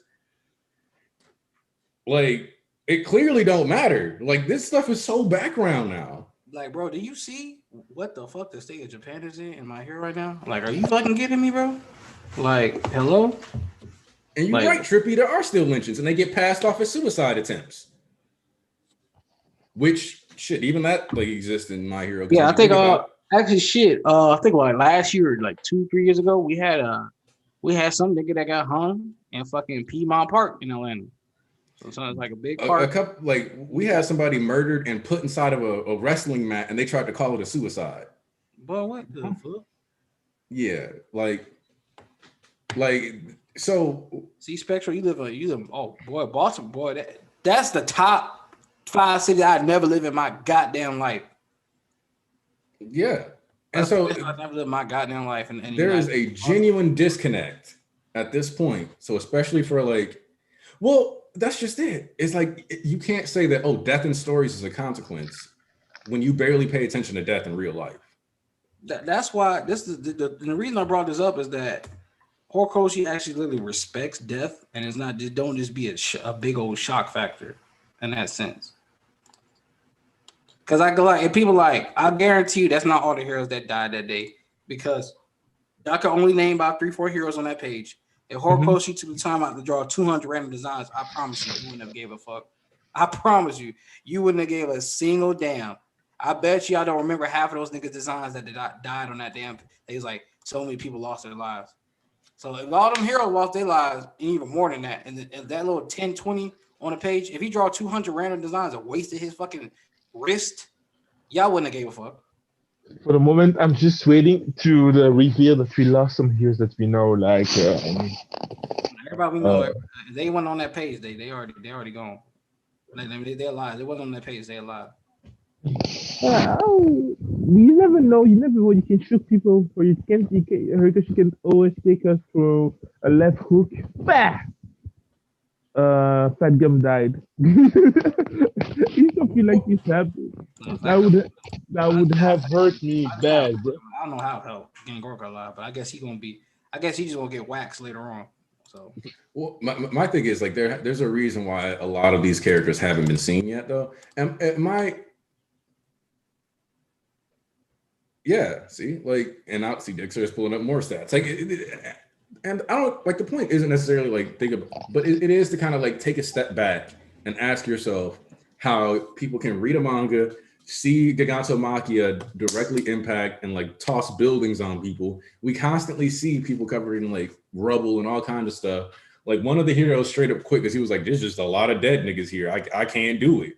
yeah, you really think that nobody? If you really sat here and believe nobody died, or like maybe 100 people died, and I'm the wake of Machia, you gotta be smoking crack pipe. But Horikoshi also knows that people don't actually care about like mass deaths. So he's not going to sit here and like try to highlight every single one when as soon as you get enough of them, it doesn't matter. And like I've always said, when the largest domestic terrorist act in your country injured 5,000 people, but only killed 13 people on the day of it, your culture is going to look at death differently. 9/11 wiped out like, I can't even, like, how, actually, let me double check this real quick. I'm going to give y'all a real number. How many people died in 9/11? And I bet y'all gonna sleep like babies tonight too. Y'all ain't even gonna remember this shit. You gonna forget the number by the time 2,996 people. Bet y'all forget that number by the time we get off stream. They will. And that doesn't make you a bad person. It's just, let's keep it real, bro. I'm not gonna be like, oh, I'm such an evil person because I didn't remember. No, bro. Keep it fucking real, bro. Let's just keep a buck as a buck, bro. It's just how it is. Let's just face reality. Doesn't make you heartless. It doesn't make you evil. It's just how it is. It's a simple fact. That's why I said what I said. We're desensitized to this shit. If you don't have a personal stake in it. So, like, you're not, it's like if you're not in the verse of My Hero, maybe you just won't connect with it. But like, I'm like, damn, I can tell, like, because I could comfortably wager that 100,000 people might have actually died because of Machia. Man, I can't wait. I can't say less than 50,000. And I don't bet money on anything besides Horikoshi, but I would bet money on like at least 50,000 people died. That nigga ran through 20 cities, bro? Yep, 20 cities, and one of the cities he ran through, like population densities of like 22,000 per kilometer, and he had a range effectively of each kilometer forward he went had an extended 3 kilometer or 3 or 5 kilometers on each side. So he was basically flinging buildings for miles, running through. Like we saw him smack a train. We like literally saw like you could like cut the page in half and it was like, oh, peaceful. Psych, Maki is knocking a train out. Like, and then but from that train is at least 1,000 people in Japan on that train alone, on that one train. That 1,000 basically dead because you knock a train car out, bro. All y'all niggas dead like that. That flies off the rails, both sides. That knocks over fucking 5-6 buildings on diggers on the street. Like, bro, I don't think you catching the drift. Like, if he just ran through a straight line alone, he killed like 10,000 people from top to bottom. And Dalby was shooting off fire recreationally. Yes, and the damage he's doing from left to right, swiping buildings, swinging them poles fucking 50 feet in the air. Like, you can't even fucking, you see how the cities are, bro. You see how fucking every city is, bro. Like, come on, man. Yeah, we haven't actually seen a city that looked okay this entire time. Literally, but it's the last topic I wanted to get down before I dipped out. You know what I'm saying? Oh yeah, by the way, see, yeah, you're right. You gotta keep your O's open when niggas trying to rob. Mm-hmm. I got robbed twice. One time I was like too many damn niggas, and I got jugged because I found people afterwards. But the second time, second time was funny as hell. I ain't gonna lie, we got shot at, but that's been one of the funniest things ever, man. That funny. Funny. Listen, we could have died because that nigga shot somebody after that.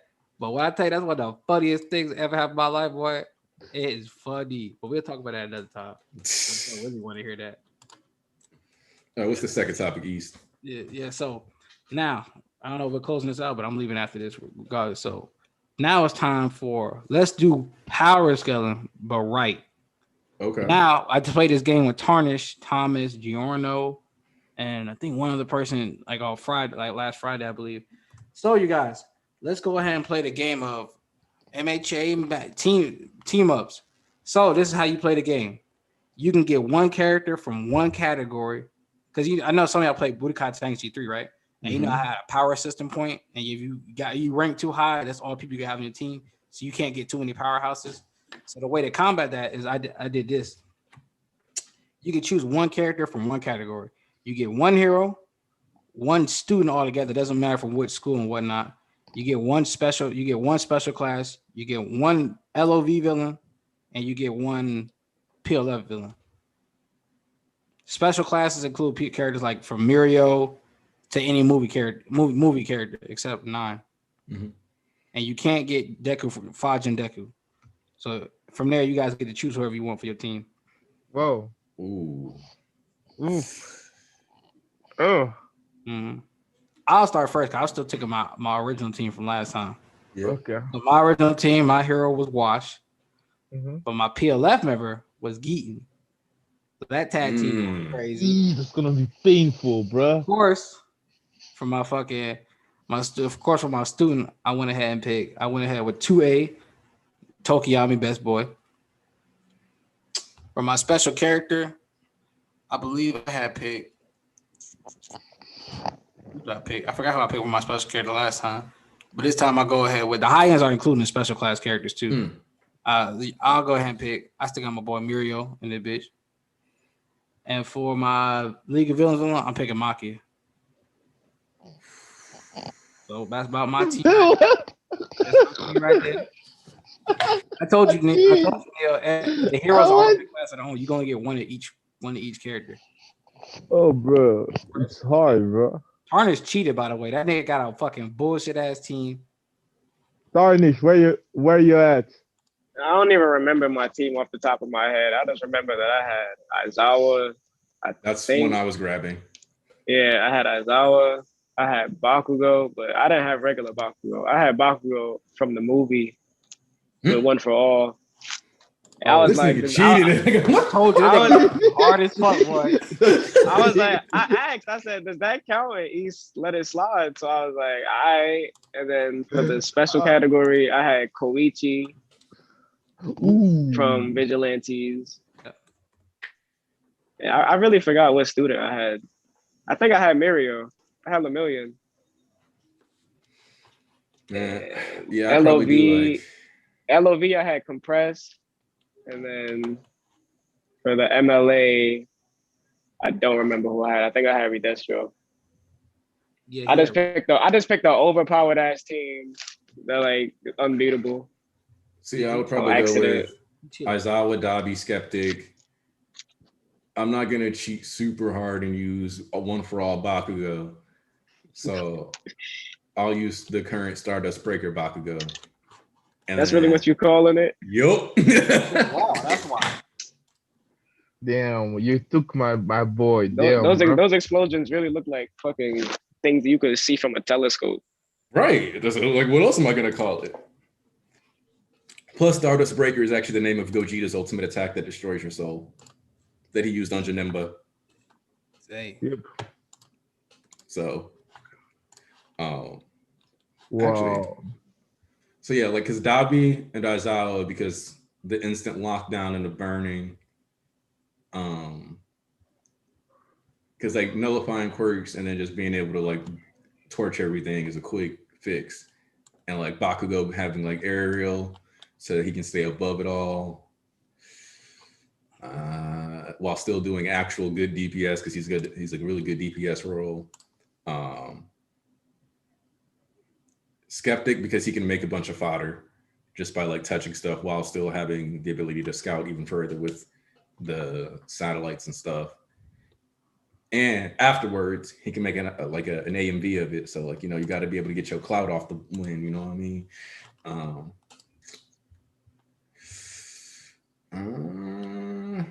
Would it be Miriam? Maybe.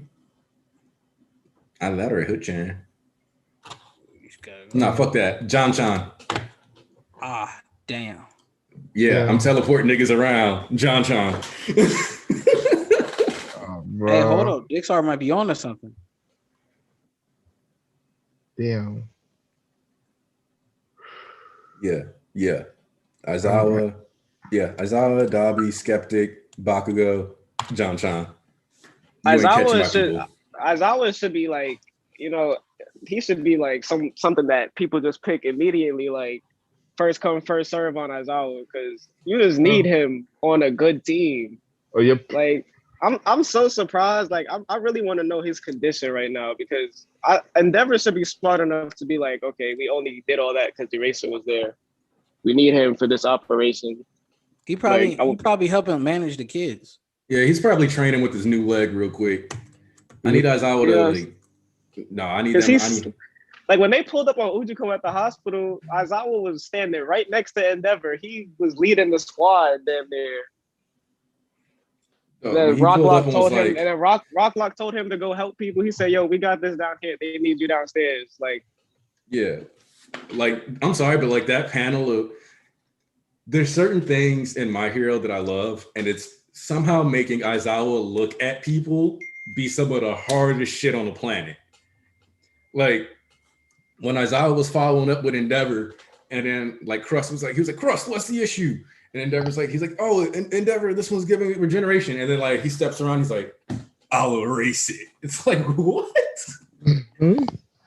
Like, and he's so fucking cool, bro. But that's the thing and I'm telling you, I'm sure of it, that the hero that Shigaraki idolized when he was a child, when he was Tenko, was him. It's my headcanon, but still, if it's because from the start, from the jump, he always said that Aizawa was cool, Eraserhead was cool. If you remember that, every time. So I can't wait to see that, to hear that. But my headcanon is that because you know how All For One, he told Shigaraki about people, like he told him about Overhaul. My headcanon is that he told Shigaraki about Aizawa. He said, hey, look out for this hero. If you ever see him, he's dangerous. He's gonna fold you because your quirk is contact. Because in USJ, he was staring at Aizawa and like analyzing him to try to find out how his quirk works. Yep, because he was like counterattacked him. Because he even counted. He was like, first it was 24 seconds, then 21, then 17, then 19. Like, he straight up was like timing this nigga, like, all right, when am I going to be ready to jump in? It was like watching somebody about to play double dutch. Like, Yeah, I love that scene. So I love that scene so much because it really shows that Shigaraki isn't dumb, even like off the rip. Because people will try to clown old Shigaraki, like, oh, he was a terrible villain before, but I've always liked Shigaraki. He's always cool to me. He was just a big baby man child, but a man child can still have fucking good capabilities. Like, did people not see that great strategy when he was about to kill All Might, when Deku pulled up? Like, Deku used 100%. Deku used 100% to jump over there, and he used Kodogiri to put his hand in Deku's face. Like, right after he had an anxiety attack. They called him a man child. And I do agree that Shigaraki was immature in a lot of ways. But when I was like rewatching it, I was like, a lot of this is actually pretty competent. And like, especially the scene where he's like, all right, well, he was like, because you remember, like, I like posted the picture, he's like, can't have that. But he's like, you caught Kurogiri, you caught Nomu, but check this out. Hey, yo, break your body in half and heal. Now go beat that dude's ass. Like, reset the game and was ready to go. He was chilling when they all pulled up on him and they like cornered him. He was just really thinking about what to do next. Like, he really wasn't that dumb. And that the only dumb thing he did was that his conversation with Stain. That's the only time where I was like, okay, you're like being a kid. Yeah. And he got punished for that. Like, that was like the immature moment. But USJ, like, and they're like, well, he was bragging about it. And they're like, and well, another thing that like threw me off is that they were like, well, he like was willing to leave. And I'm like, that was one of the smartest things he could have done. And especially like, after he got shot by Snipe. Like, Deku tried to clown him for that too in the mall. He said, oh, you just gave up and ran away. Like you just wanted him to fight All Might and all these heroes. Nah. No, I would have banged. Fuck all that shit. Fuck all that shit. That's that pride shit. Listen, nigga, and war ain't about your fucking pride. It's about living and fighting another day. That's why when I say That's why I know what you're about to bring up. I know what you're about to bring up. Yeah, that's why when it comes to this off, one thing is like, bro, take your love for Twice out the equation, and Toga, the best possible move they could have did like, bro, you seen 5 hours later, Shigaraki's body was breaking down. Imagine how he started going back to the fold everybody. His shit would have been fucking the fuck up the entire time. So like them retreating and going back to get 100%, and then breaking everybody out of prison, so they can't fucking find out where Shigaraki and them went. That shit was the smartest move they could have made in terms of tactics and war, using your brain instead of your heart. That was the smartest decision they could have made. Bro, and then he immediately counterattacked it and went at Tartarus. Exactly, that's what I'm saying. So like them unleashing everybody, they cannot track this nigga. Like, bro, where is he at? The best lead they had. To this day, they haven't found him. Deku's asked like 10 people where's All For One. That's because All For One is literally underground right now. Did we talk about that? We ain't talking about that. All right, so I was thinking about this, right? And if you remember back when All Might was like, yes, you see the things on the news, but statistically speaking, most encounters with villains happen indoors. And he starts listing off shit, and he's like, secret underground layers. And I'm like, well, we've seen the backroom deal stuff. We've seen, because like that was the bar that they got caught at, effectively. I'm trying to remember the other thing he mentioned, but basically it was just like that only one left is like the super secret underground bunker. And like you could argue that like, well, we had that with Ujiko. And I'm like, yeah, so like what makes you think that he wouldn't have another one? Because the other thing is like I don't think like All For One was just kicking it in skyscrapers all the time. Like that doesn't seem likely, because he would have had to be like moving around and be visible to other people. It would have made way more sense for him to be like. We've never seen his original lair. Like when we first saw All For One, it was when he was watching Shigaraki on that monitor. And that's another thing, right? And we've never seen that. I don't think that was the place that Ujiko was in. That's definitely a different location. And the thing that like always, he's in a skyscraper. You've seen a skyscraper, but that doesn't mean he was actually at the top of it. Yeah. Because like a lot of people like associate it like with that, but notice you've never seen All For One in his lair with good lighting. That's not possible at the top of a skyscraper. How you sitting in the dark at the top of a skyscraper that we know has a bunch of windows? Tent. Let me stop fucking. Tent stops and at the hospital, at Jaku Hospital, it was underground. Yeah, like dude's not gonna sit somewhere where people can just easily see him, especially because he's got a very noticeable face. Oh God! Like you see it at Potato Head, you know what it's Potato Head. It's like Dobby. Like everybody was like, the only loophole in him being like underground right now was that during those old Dobby flashbacks, we saw that Dobby was in the mansion. Unless Dobby's doing his own thing. Well, actually, you notice we haven't seen Dobby since those chapters. Since the mansion thing, where since the speech where he was like, I guess I didn't do enough. And then we haven't like Dobby might have actually broke off to do his own thing. No, so Tarnish, you know what? Let's talk about that actually, because upon rereading, we ain't finna have the whole Dobby care, Dobby don't. This nigga has always been about the mission. Ever since that fucking bro, during the camp, he sanctioned Bakugo. He grabbed Bakugo and got away. He was like, bro, he was not playing. He was like, yo, we need to move this. We need to do that. We need to get the mission going. Shigaraki gave him a normal. Yeah, he was like, my own personal normal. He was like, bro, he was making like everybody else was goofing off. He was like, yo, we need to get the mission done. Stop playing around. Stop goofing off. And he's like, yo, compress, move. I'm doing this shit now. We getting these niggas. I'm like, damn, this nigga was extra gun-ho about getting that mission complete, boy. And then in Camino, as soon as Kamui grabbed him, he tried to burn the wood. If Gran Torino wasn't there, that would have been like some kind of inferno. Oh God, like, that would have been a different story.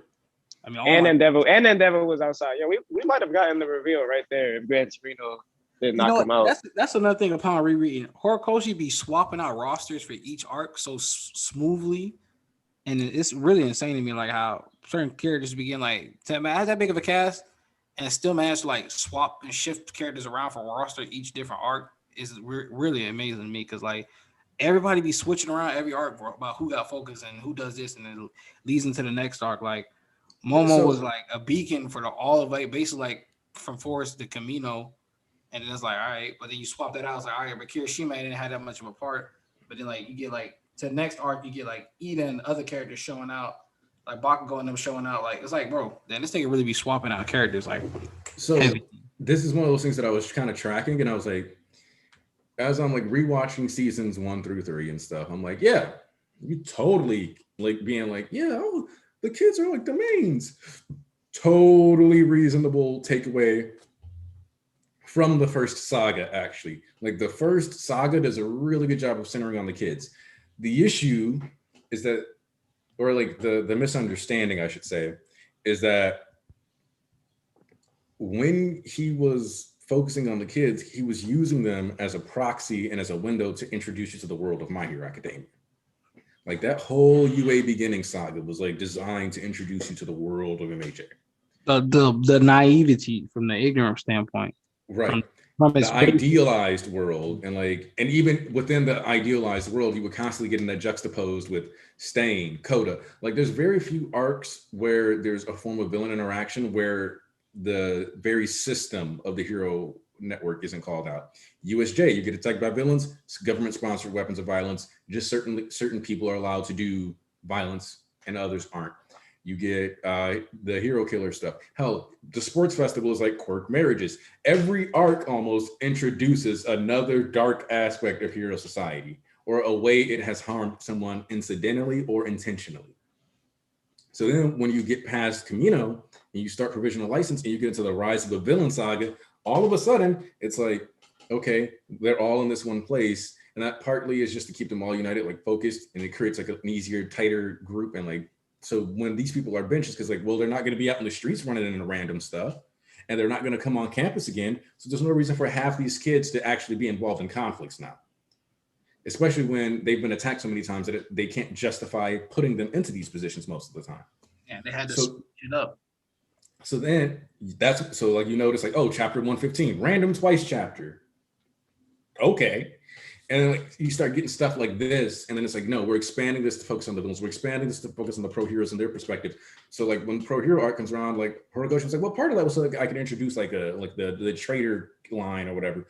But that was also just no, we finally like introducing other concepts, and instead of it being an event that you hear about, like for example, I love One Piece, and one of my favorite things in One Piece actually is how like we'll be like sitting in a place for an entire arc, and at the very least, we'll get like, hey, by the way, over in this country, so-and-so did that. Over in that country, so-and-so did that. And over in this country, so-and-so did that. And this is how all these people feel about this situation.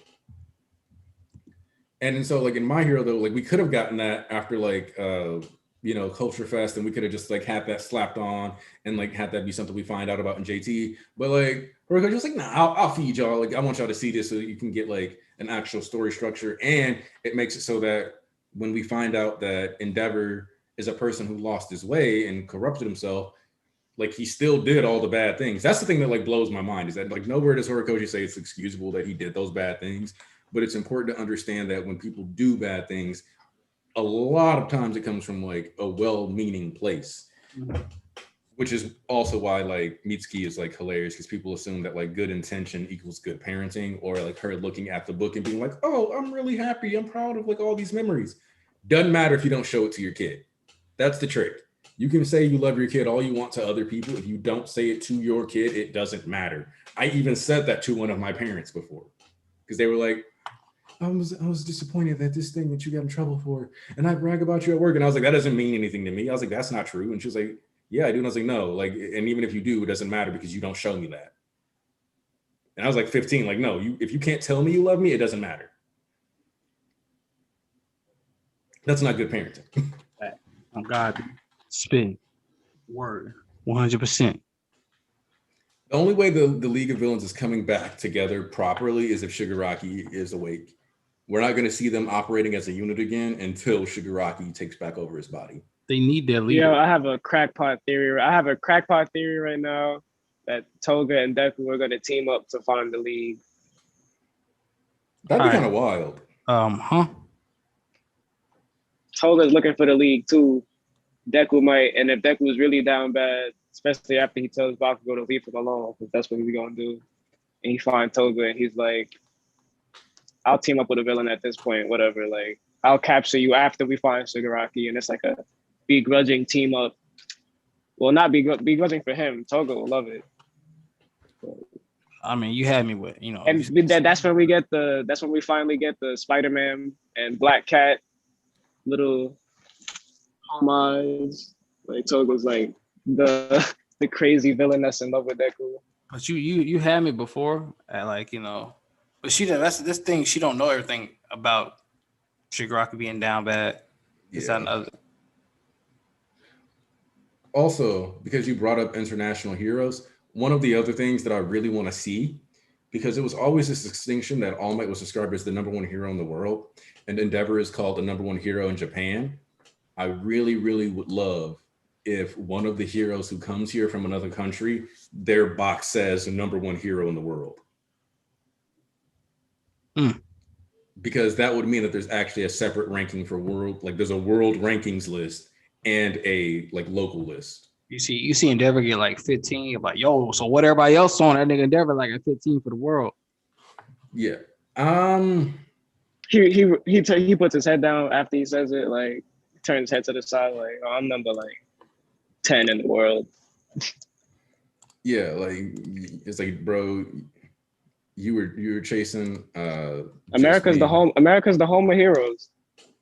Hey man, shout out to Captain Celebrity. Yeah. I know I don't want Chris coming back because I don't want Chris getting eaten alive by Shigaraki. I mean, that's all Shigaraki. It's all Shigaraki food regardless. I mean, yeah, that's all about tell Aniki that the correction was not foreign heroes, it's foreign food. Foreign cuisine. Well, you more sophisticated than imagine, oh my God. Because y'all know Horikoshi been snapping with the Tartarus villain quirks. Imagine the new quirks from the international heroes that Shigaraki gonna get to take. That nigga finna get some simple ass quirks with OD power outputage, and that's gonna be insane.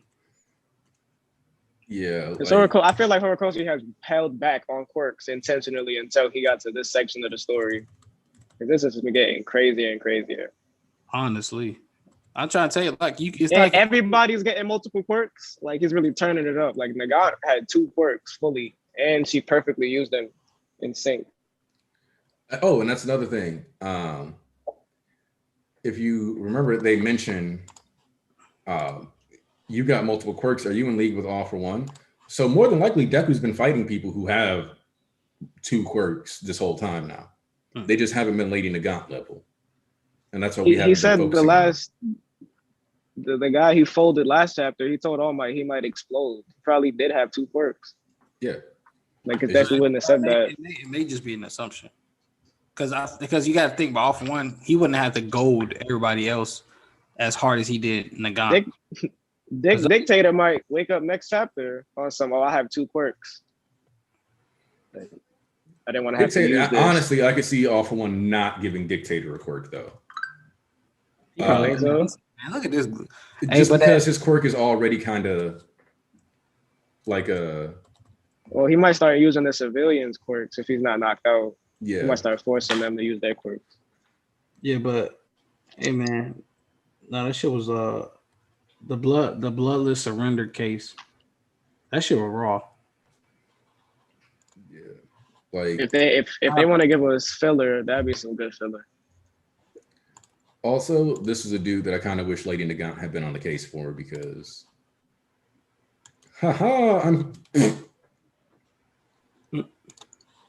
we good on that. Is the reason Shinso hates being stereotyped? Oh, I find it funny how international news are now right before the movie. True, Cameron, let's hope it's the reason why Shinso hates being stereotyped. I mean, if you had a quirk to control people, wouldn't you think they'd be a villain? Oh, and World Hero Missions is. I've said this in my World Heroes Mission video, which I accidentally fucked up the algorithm on because I uploaded 2 videos in the same day. But this movie specifically is a lot of what I wanted, and if this isn't the best movie, like across the board in everyone's opinion, I will be shocked. Especially lore wise. Because the actual story that this movie seems to be setting up is so heavily focused on like the luminescent baby and all that other stuff. Like, nah, bro, give me that. Because I just want that confirmation that when the baby was born, there was a pilgrimage and people went to the baby, and then quirks started popping up because the baby had a disease and they all caught it touching the baby. Similar to how Yawak in the 1,000-Year Blood War was born a baby that couldn't do anything, but as people touched him, he could imbue pieces of his soul to them, and then they would get powers, and then when they died, it would come back to him. So he'd get their powers back and his soul, and then that eventually healed him and allowed him to function. Obviously, the baby wouldn't be relying that much on it, but like the idea of people like coming, because like if a glowing baby pops up, let's be real, people are taking samples of its DNA, people are doing all kinds of stuff trying to like learn about this. So, and didn't they kill the baby and the mom ultimately? They probably would have. I wouldn't be surprised, but I don't. I think didn't like read Destro saying. But they was killed Destro's mom. She was the mother of the term quirks. Before that, it was just they were just random abilities. But she fathered the term quirks. Essentially, she birthed the term called quirks itself, not like the original quirk. They did my baby, did my quirk. And they're like, all right, you can die with your baby and hit quirk. Yeah. So like if Destro lived, but you know, his mom died. Hey Philip, when Godzilla got folded, I'm gonna laugh. Yes. Look, Alves, I have a whole video on why it makes sense for the baby to have mystic COVID-19. It even started in China. Think about it. All right, now. Dick's all right. Yeah, it come out August. Like, drop it. August. That Asian Kung Fu Generation song slap too, boy. Kung Fu Generation? Yeah, Asian Kung Fu Generation. They did a song for. Oh, yeah. Like, please. How you doing? Get over there. Shut your ass up. Yeah. So that COVID-19 video is in the chat if you're trying to watch it. If you haven't already, there you go. Deku's dad. Talking about? I don't know.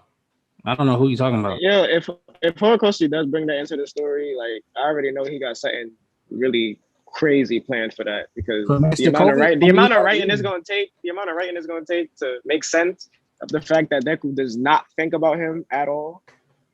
And y'all know he liked to write sad shit with parents. Yeah, I mean, he said he'd be coming up with like people's in-game story, like where their story would end when he sets up the character. He's like, all right, I know where this is going to end, and then he just writes a lot of it going through it. But you know, this nigga was like, all right, Hisashi, well, I got where your end game gonna end up at, but all the bullshit you be going through, man, shit. Like, and oh, do you guys think the League is in the movie? I'm hoping that the League isn't in the movie. No, they should have no reason. If we see anything of the League, I want it to be like maybe Ujiko.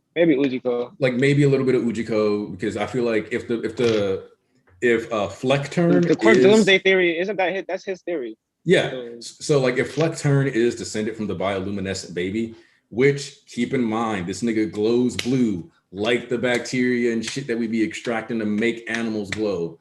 Like the amount of blatant science references that Horikoshi is making here is insane. Jorge Valdez, you made it in. We getting close to the end, but you made it. Yeah, made it.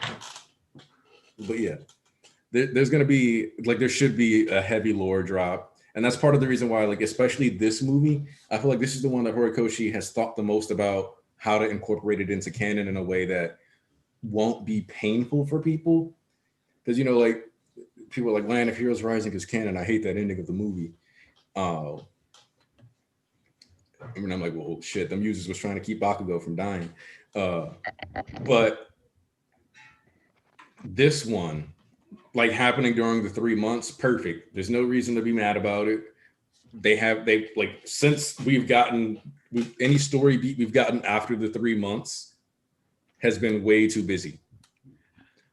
Like, Oh, well, hello, guys. oh snap, we got Bishop Squid in the building. Yeah, today is a big day for me and my girlfriend, and we decided after having some breakfast and going to a barbecue near the beach, we were like, hey, you know what? Let's go out on our own little path for like maybe 1 or 2 hours. And yeah, so I'm here and I'm free to talk to you guys. Well, let's just real quick give your thoughts on the overall chapter since we're getting closer and closer to wrapping up. And I know you heard the part about the shootings and stuff too. So, And I'll say, growing up in South Central, I feel you. Same shit happened, It's really depressing, but you get used to it. Um. Okay, so here's one thing I really loved about this chapter. Deku is so exhausted that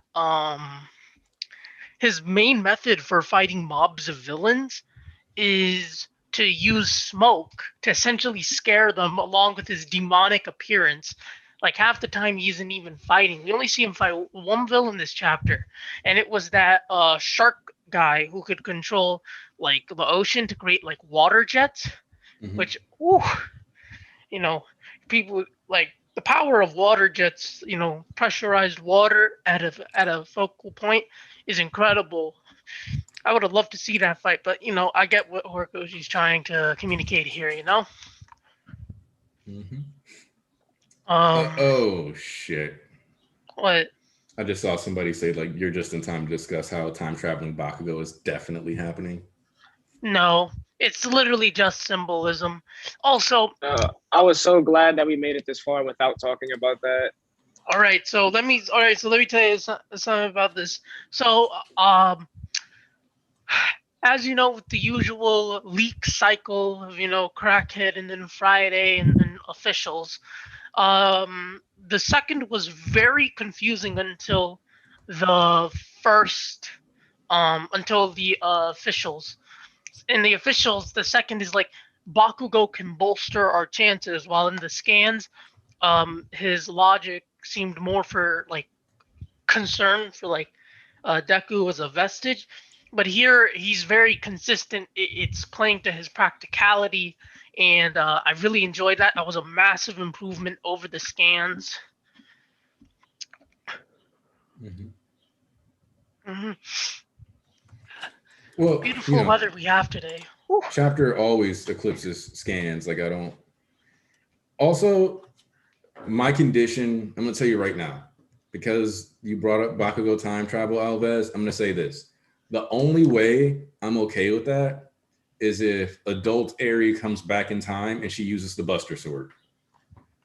That's really the only thing that will save that amalgamation of just what the fuck garbage that is time travel Bakugo. Really. You know how much trigger Eri would have to be on to even complete a fraction of that? Oh fuck Trigger, she gotta be on like Trigger, like they gotta put like morale boosting quirks, all types of quirk evolution. Hell, she might even, need a little something extra too on top of that. That sword is gonna be a support item that she uses to cut through space time.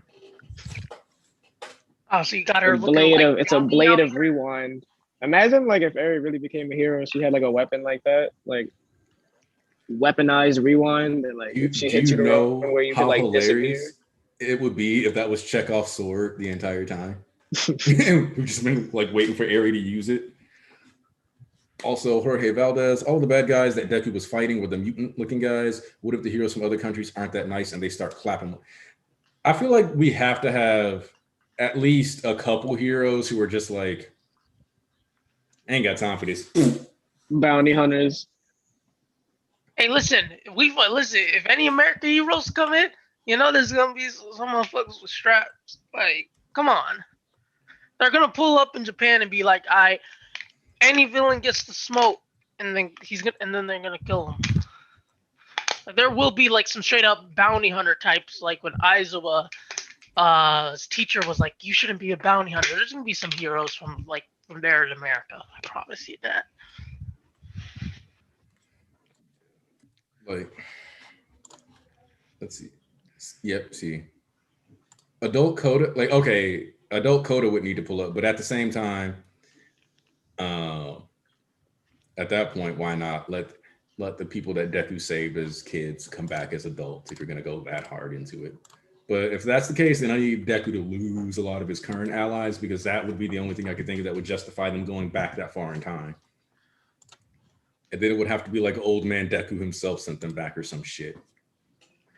Oh man, Deku got like arthritis in his everything. He can't even like walk straight. Got like a little lean on his movement. I do not want to see that. Like old man Deku was the old man Logan of My Hero Academia. He's just grumpy and cynical, and that's why they go back in time. But he's gonna be like Torino, but with like 10 times the scar tissue. And the scar tissue sucks, man. Especially after multiple surgeries. Like as y'all know, like I used to do like wrestling at a pretty serious level. Um, Literally just a couple years of that practically just destroys your body to where you're like 15 years older than what you should be. Like I'm 20 and I look at least like 35 just in terms of sheer wear and tear.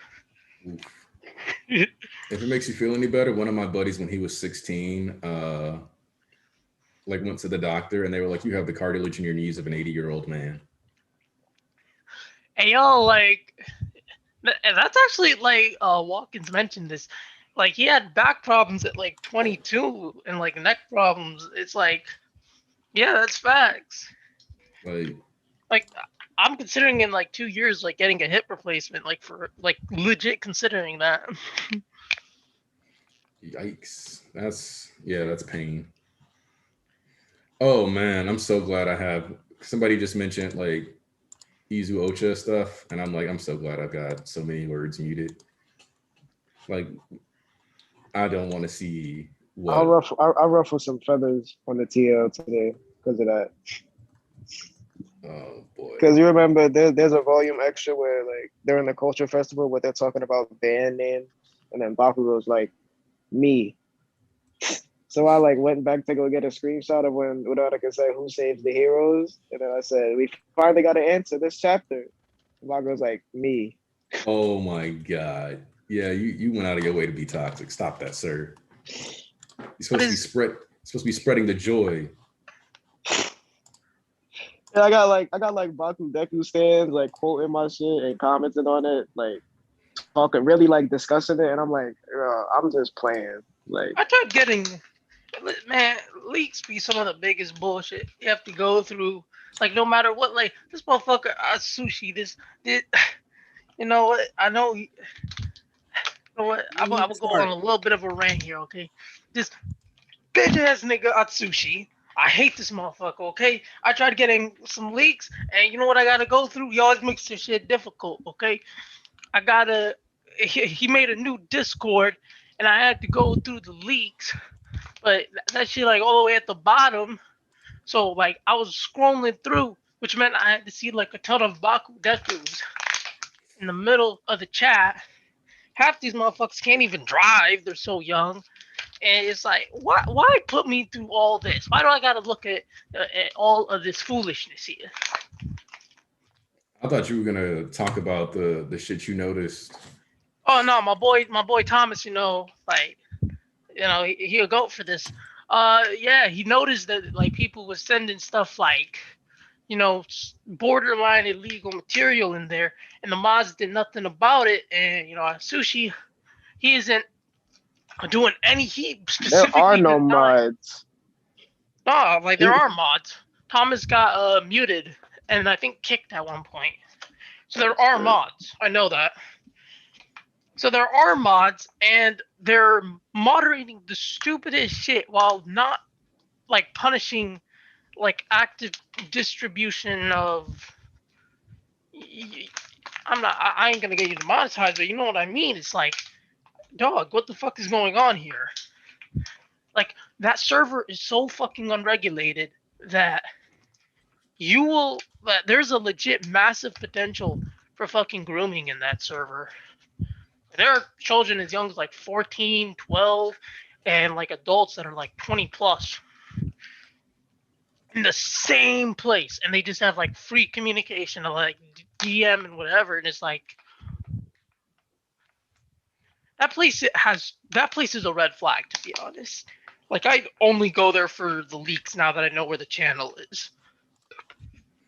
Yeah, like I mean, like if Then, I went but through then there again, and found some shit. then again, it's that same nigga that wants his fans to call him Atsu Babe. The girl was like, "Wait, I swear it was just me secretly." I was like, "Huh? We'll see, we'll see." And now like all this stuff shit happened, and I just don't like that. I do not like that. Like people are hitting on 12-year-olds in that server, and like people who are like, "Yeah, it happened," and I'm like, "Oh, okay." Oh, Terrence Bernard, bro, the way the clown and Ready to Mob Mineta but have the nastiest OTP and slash this fandom is terrible. Yeah, there is a lot of people who have like equally creepy things. Like actually, I remember once when I was talking about how like kicking it like in the GC with minors who are coming up with like pet names and like being like flirty with you is weird. Somebody like they were like, no, like it's not anything like that. You're not listening. And I was like, I'm not listening to somebody's standards who has 2 shirtless teenagers as their header. Like you're not gonna convince me like, oh, I'm an adult that doesn't think it's. I'm like, no, bro, you have half naked teenagers all cuddled up and shit as your banner, like the first thing people see when they click on your profile. You not gonna talk about what's weird or what's not. And you know what they did? They realized that was right because they changed that shit to Squidward. Hey yo, what the fuck? So it's like they were like, damn. They pointed out that I have shirtless minors as my header. I should change that because I guess that does look kind of bad. And then I'm like, oh, so now you realize like how stupid that looks and how stupid that sounds, but you don't want to admit it. Man, my name is what? Now I'm mad. Why are they appropriating my favorite character from SpongeBob? I beat that motherfucker's ass. I will slam that motherfucker on his head. What? Deku couldn't. Okay, you got to understand that I went on like Reddit like once or twice, and then I realized that like the MHA community on Reddit is like They ain't got no brain. they don't even like want to have a discussion about like MHA is genuinely a series where like people want to have it like people said it's weird. It seems like people want this series to fail. Like they'll be like, oh, this is what's gonna happen. And it's like, why do you pick the worst possible outcomes every single time? Hey yo, these people would suck ass at game theory. Like The brains of mathematics. Like it's really like I find that crazy how like in every chapter, no matter how good, there is a certain subset that always pick the worst option and then preemptively hates the next chapter and the chapter after that and the whole series. Based like, off of mere possibility and probability. Wait, Well, yeah, so we were talking about Reddit. So I went on Reddit and I went to the controversial section and I found that, of course, this would be on Reddit. I'll read it out. It says, anybody who still thinks there is absolutely no connection between the second user and Bakugo after that ending is lying to themselves. it's called symbolism, you dumb motherfucking crackhead son of a bitch. Oh, God. goddamn, Squid. Nah, he's spitting. That's it. He finished I it. wonder where all my aggression went. I gave it to Squid.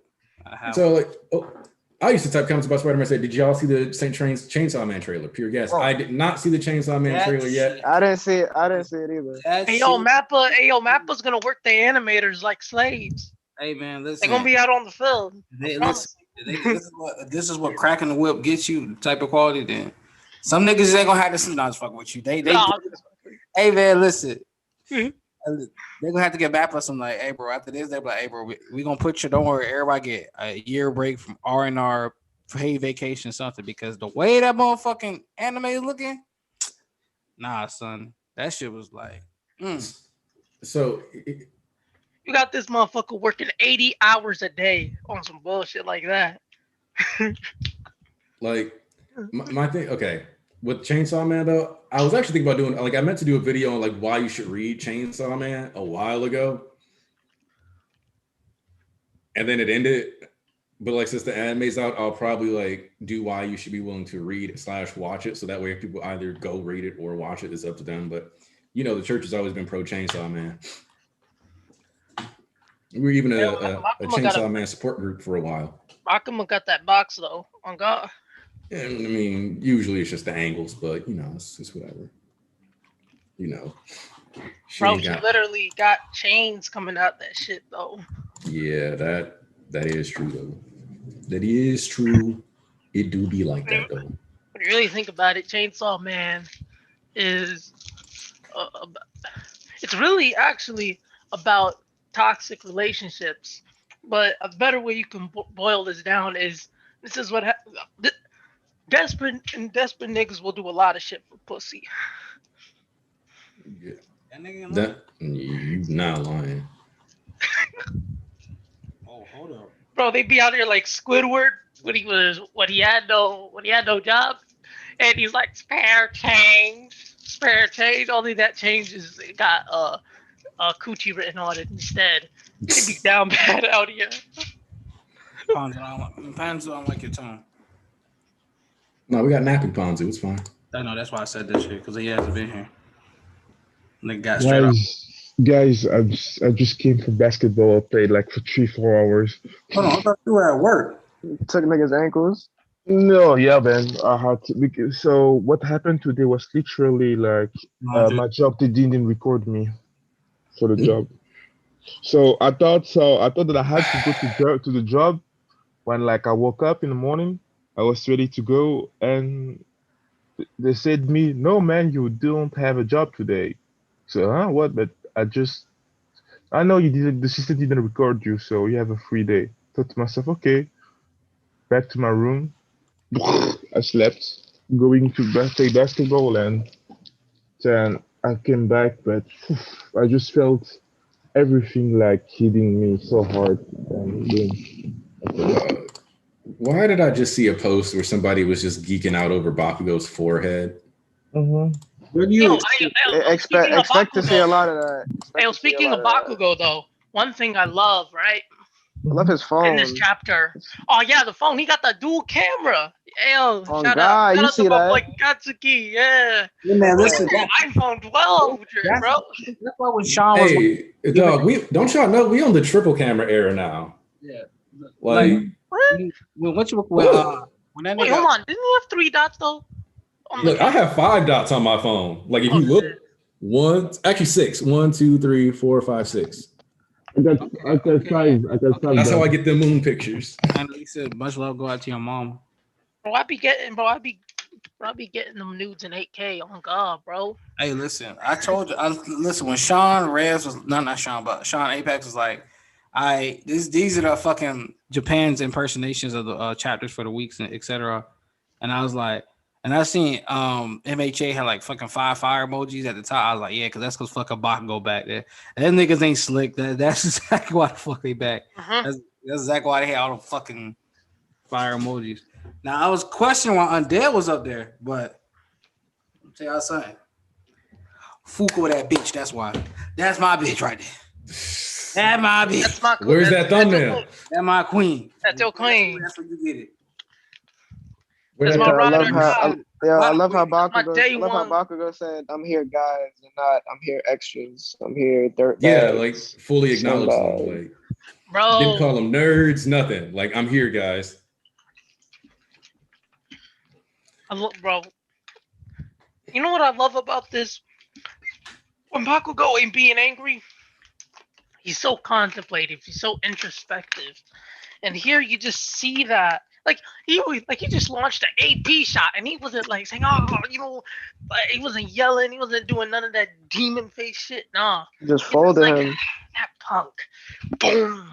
It's like I found him, guys. Yo, I want to know his reaction to seeing that. Concerned, and he looked so concerned. It's like, bro, emotionally, like concerned Bakugo is like one of my favorite Bakugos when Hori draws. Thank you so much. Walker said you on strike 3 because Fuko's his. Wow.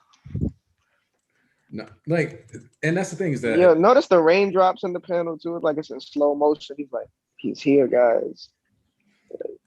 so which means that you already know, like, when we come back from this break, them first couple pages gonna be crazy. Bro, I want to see his reaction to seeing Deku, like, initially, like, before he AP shot at Dictator. Like, I want him to look at Deku and be like, in Next trouble. chapter is gonna Like, be Baku Deku Central, though. That's gonna be miserable for me.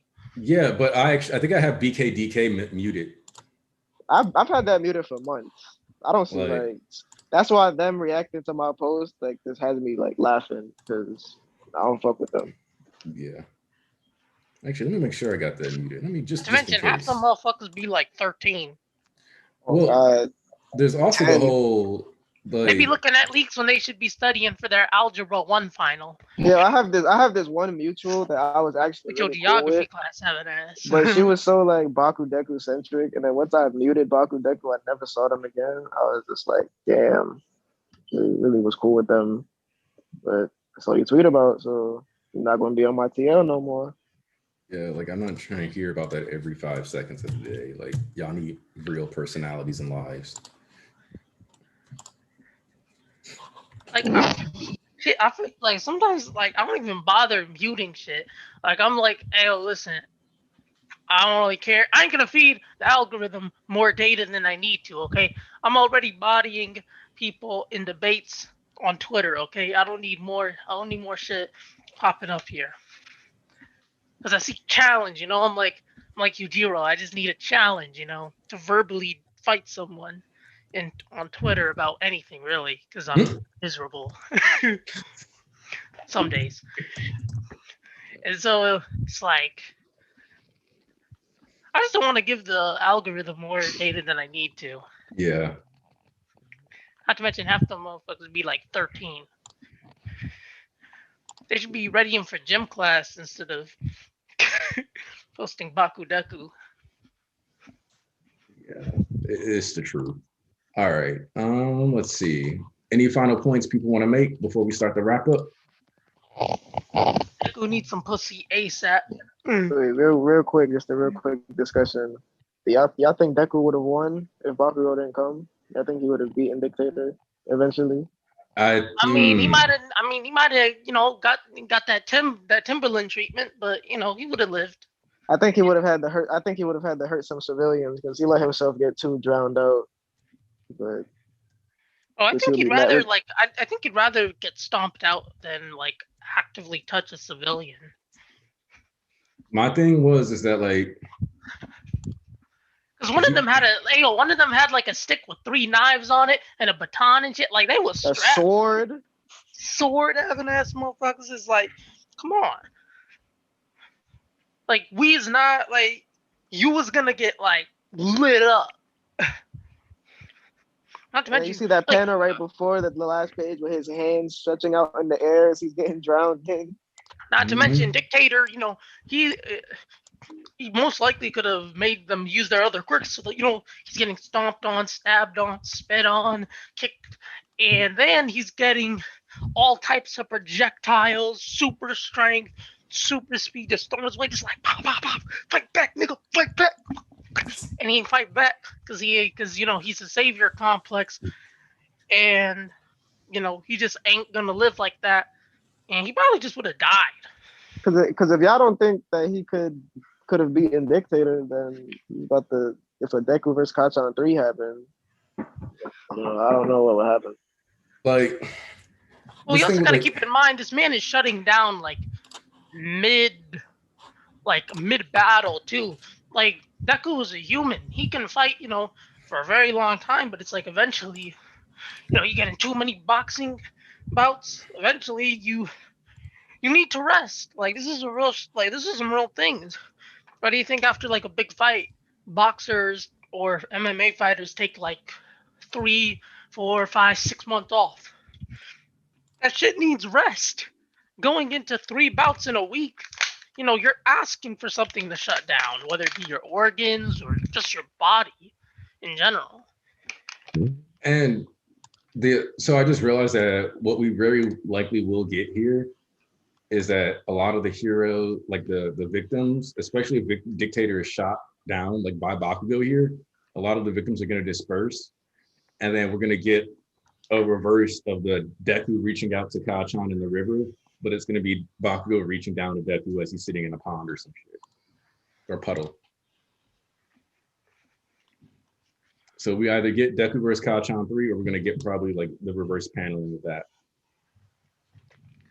Which will also be a parallel to the second user. Mm-hmm. I wouldn't be surprised if Deku is like wakes up in the middle of like being transported back to UA, and then he like escapes from Bakugo, and then like keeps trying to hunt for All For One. Also, All For One is such a genius, bro. You got all these motherfuckers on the street, and nobody know where you at. Like, yo, I was saying that, bro. That's crazy. Nobody knows where he is. He's like, all right, listen, not a soul. Y'all built different, but just go wild. And they're like, hey, yo, can we get a contact, like a DM, like whatever? And it's like, nah, you good.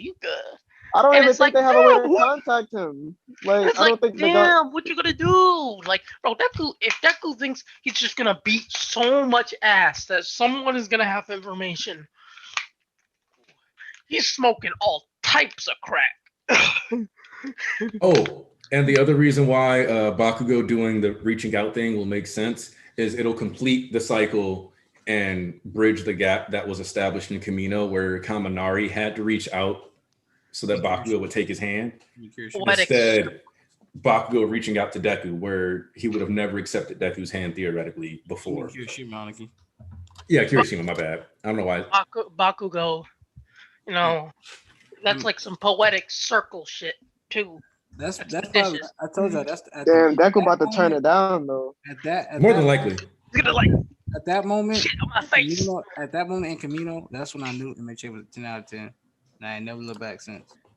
I said he could have easily did the generic Shonen MC thing. Exactly. Of course, he saved the day. I was like, all right. I was like, oh, he might do like the whole like Naruto type, be like, well, just because the plot requires it, or like the typical anime thing, well, the plot requires it, so we're just gonna push aside everything else. He was like, Deku was like, nah, it can't be me. It has to be you. You built a rapport with him from the start of this goddamn thing more than anybody. So you have to grab his hand. And they switched that motherfucker and Kirishima grabbed his hand. I said, oh, he ain't switching shit up just for the plot. He doing what it meant. He making this shit real as fuck. I was like, all right, this shit 10 out of 10. I ain't never looked back since Kamino, son. Ever. Kamino is full of like moments where you're like, oh. And guess what? You know where we I just reread it the other day. Listen, you know where we at right now? You know where we at right now? We at Kamino Ground Zero. Oh God. 219. You know what happened in 320? 200 chapter ago? Oh yeah. This is like the clockwork time for like because like clockwork time. Shit is cycling right now, bro. Because like the start of Deku vs. Kachan 2 was hold on. Now I gotta check this. If I remember right, the start of Deku vs. Kachan 2 is chapter 117. It might be a Dobby reveal situation where the numbers completely add up to another conflict. What was 120? 120 was the start of that fight?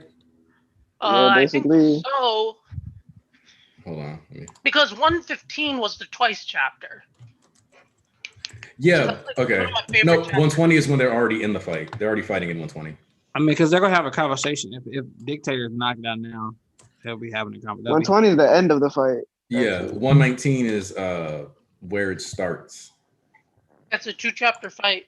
I mean, you're going to have like some dialogue before they start blowing hands. Oh, actually, no. 118 is when it starts because that's when we get the reveal that he's like, "Why did I cause the end of the symbol of peace?" In 118. Yeah, the chapter titled "Deku vs. Kachan 2" is 119. Yeah, I would love to see like one thing. I think that's very likely. That could be next chapter then, because we're going to be at 319. One thing I think is going to happen that's going to be really cool is I think Bakugo is gonna come in and like try to like convince him using his words. Oh, yeah. He's gonna be forced to throw hand.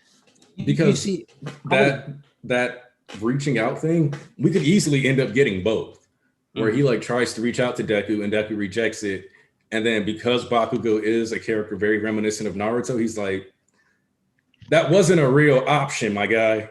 You coming back. Mm-hmm. So that's kind of how I see that one going down. Like, We're but I gonna think get he's gonna the. try. We're gonna get the. I'll be the one to break every bone in your body and bring you back. Yeah, like you ain't got to worry about your own smashes breaking your body, nigga, because I'ma do it. That is the Bakugo type of energy that I want to see in that fight. Baku, Hey, Deku you fix versus your mic real quick, Dynamite. Bantu. You kind What? of muffled. You kind of muffled right now. Yeah. Do you hear me better? Yeah, now you go. Yeah. They're crystal clear. Okay, so the thing about it is like really the thing for me that chapter was just a quick note, really, because it's a setup for something that can be massive for later, you know. Mhm. Because right now it is a Deku is at his point of relationship in his life, or he will deny everybody like All Might did in his past, and I would love to see that from him, you know, because it is from the deepest hell that you can sometimes see your real self and go forward, you know. So right now he's not in his deepest. I think. I hope so. So Bakugo can be the one to make him like realize the truth, like by making him facing his responsibilities to taking care of himself, you know, as a person and as a hero, you know. So it is something that's really is important for me that Bakugo, Uraraka are the people that try to make him just to put that thought in his brain, because right now that makes always thinking about one thing. I have to save people. I have to save people. We just think about this every time. And look at him. That man is freaking messed up. So yeah, that was my point for the next chapter for the week after. Yeah, we're gonna start wrapping this up. Tarnish, final thoughts. Great chapter this week. I loved everything about it, especially like I love that we're actually seeing Deku's thoughts again on everything, like clear narration boxes about how he feels. Because people have been calling him an edge lord lately, or been saying he copying people's flow. But he's still the same Deku, just to an extreme degree. Like the worst case scenario of how Deku could end up is here right now. And you know, I've been clowning Bakugo. I've been making fun of his fans for him not being around and them like crying about it every week. But I'm actually really happy to see Bakugo back in the story. He's my favorite character.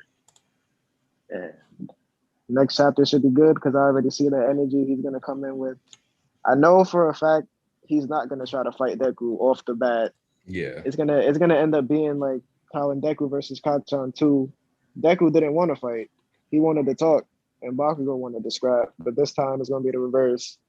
Bakugo is gonna try to talk, calm things down, tell him to think things clearly, and Deku is just not gonna be on the same wavelength as him. And then we all know who Bakugo is at the end of the day, so I really could see a fight breaking out. Kind of sad we got a break, but that just means the art next chapter gonna be 10 times better. That just means Hori's gonna cook something good, not just Yeah, good. he got Good. something coming. But I get this chapter with the officials. When I read the scans and that like second user and Bakugo thing happened, I was kind of iffy. But I could easily give this chapter like, Be clear, that wasn't you. That was everybody else. I made it worse. yeah, you know, but still like talking about a certain thing, depending on like how annoying it is, it could bring a chapter down for me. Like having to deal with stupid ass questions and shit. But now that everything is clear in this chapter, I could easily give it a 9 out of 10. Can't wait for next week or next chapter. Sad. All right. So somebody told someone to read Dog Nigga. This is a Wow. Okay, time out. Watch. This I gotta tell you this weird shit that just happened to me. Because I was like, all right, I'm gonna look at it. I was like, you know what? is that, I was like, is that even like super easy to find? So I typed in dog nigga and I found a Wikipedia article. The Wikipedia article is just nigger with dog in parentheses. And it turns out that like there was like a black Labrador retriever that belonged to a wing commander in the Air Force. And like nigger was the name of the dog. So there's an article on Wikipedia for nigger about a dog that was named that. And he even has or had his own grave. It's like the grave of a black Labrador dog mascot of a squadron owned by the wing commander, which is really weird when you think about how hard it is for you know, basic rights. But this dog from the Air Force that was named that. Yo, they didn't even give like black people marked graves back then. Yeah, like they was just like in World War I, the horses like got like proper burials while the black soldiers were put in the ground. Like yikes! Here, Yeah. Well, I already know H.P. Lovecraft is apparently has some questionable like racism stuff, so I'm not surprised about that at all. Actually, Shadow of Innsmouth is literally about his fear of miscegenation. Yeah, like that, like he was like racist even back in the 20s. Like this dude was like a racist on crack. Like in the 20s, all right. Normal to be racist back then, even. Yeah, he was allowed to be racist, but then this motherfucker was like 10 times racist. This dude was Super Saiyan racist. all right, Squid. Give your final thoughts of the chapter before we pass it off to Ponzu and then East. Right. This is a great chapter. I love the fact Hori is showing Deku's exhaustion. Baku is drawn extremely softly, and I love that he's showing the side of Baku I find the most compelling. Bakugo is such a good character. I love Despot's design. I think the implication of Deku kind of receiving the same like treatment, kind of like a heteromorph, was kind of obvious, but I like the fact that it's more implicated than anything. Just a shift in his fighting style where he's like using smoke and just his appearance just to like scare everyone away. Like, I love that detail. Like, it really just shows just like how much he's just degrading. It's his savior complex taken to the truly most unhealthy level. And I'm utterly excited for 319. Altogether, 8 out of 10 chapter. This is a good day. Shout out, happy birthday to the absolute love of my life. I plan to have a very good, day with her.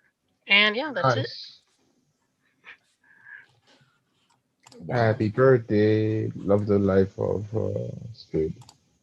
All right. Life is good. Ponzu? Great chapter. Get to say that Horikoshi always on the art point never fails us, and he will never. That man is just too good, bro. You can just read this chapter again. Just don't read the word. Just look at the panels, and you will just get at every page. You will get like we say in my country, une gifle. Like you will get like smacked, paff, at every page, just because the art is so crisp, so good. So yeah. Love it. Love that my goat is back too.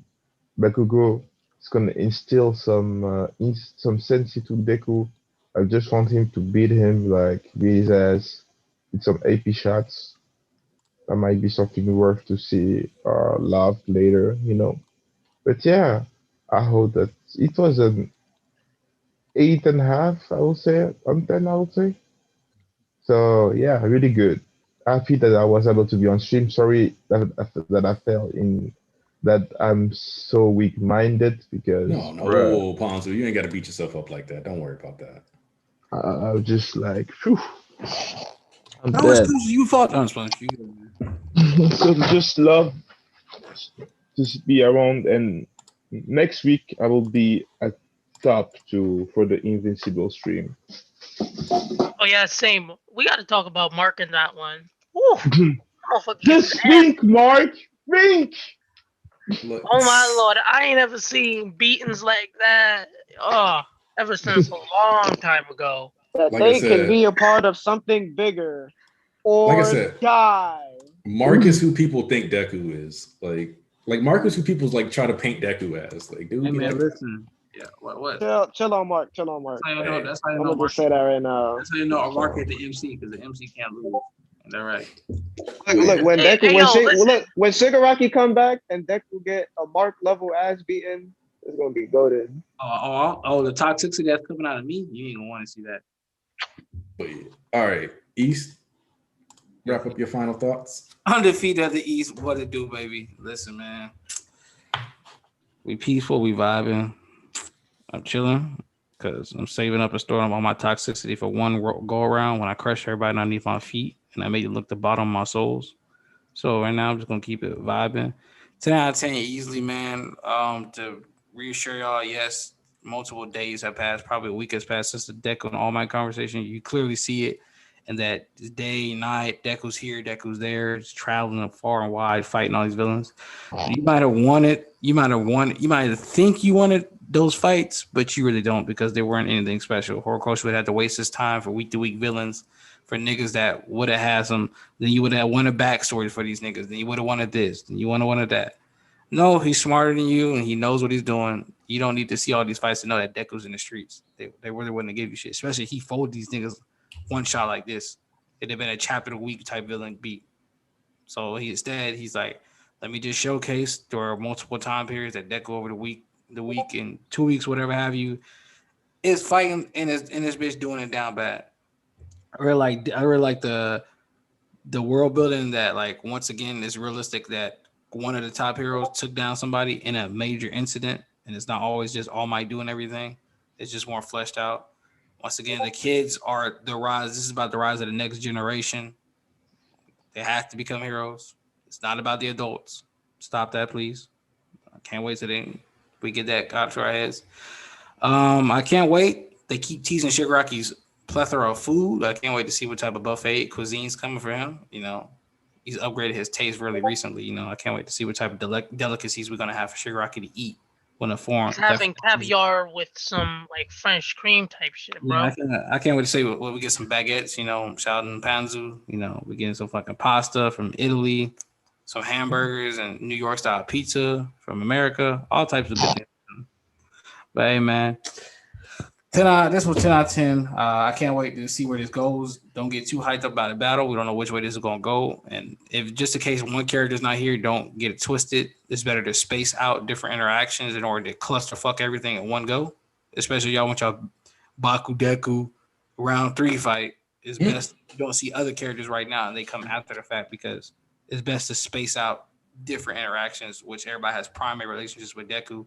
And Horikoshi definitely understands that. So pace yourselves in due time. Well, that's all for me. Undefeated of the East. Horikoshi #1 GOAT. You already know what it do, baby. Mark receives like prison level ass beatings. Like, the type of shit you You're get. not even wrong. Calm East is only That type of shit where you get stomped out, stabbed, and get cigarettes burned on you. Like that's like you get the prison ass whoopings in Invincible. special spectral dynamite. That's only because you don't want to see Toxic East when Shigaraki mollywop Deku. I promise you, the person I'm gonna become soon enough before this year is over with, you don't want to be here. I promise you that. Yeah. I ain't even toxic right now. I'm just happy. So like Yeah, just like I care told too y'all when little the kids were for eating hot pots and throwing gifts at each other, enjoy the happy times while it lasts. Yeah, it ain't going down like how people wanted to. Like this ain't gonna be like, oh, ooh, like nah, bro. It already isn't looking good, and it's not about to. With everything going on, the whole reason why they can't let Deku do this shit alone is because it's so terrible. I'm not expecting this to randomly be like, oh, now that Deku's back with his friends, the world. No, like If anything, the second we like he decides to go back to his friends is when shit's about to get even worse. Mhm. Told you. Y'all going listen. This is a scenario I can think of right now. That could get some nonsense, some fucking shit clocked into his head. Like, all right, let me actually, you know what? Let me actually, they right, my wounds are fucked up. Let me get my heal thing on. They go to UA Sanctuary. At the same time, y'all probably already forgot Dobby and all these niggas can make any move they want. And then fucking off one probably watching and be like, I plan this to happen too. Now let's fuck up UA. Then you got shit scattered again before you even know it. I'm telling y'all, you keep your eyes focused on one thing while Horikoshi has 15 other things in the back. That's how y'all get fooled. But once again, y'all don't want to fucking listen. It's not my problem. You getting your asses whooped, and it ain't gonna be me.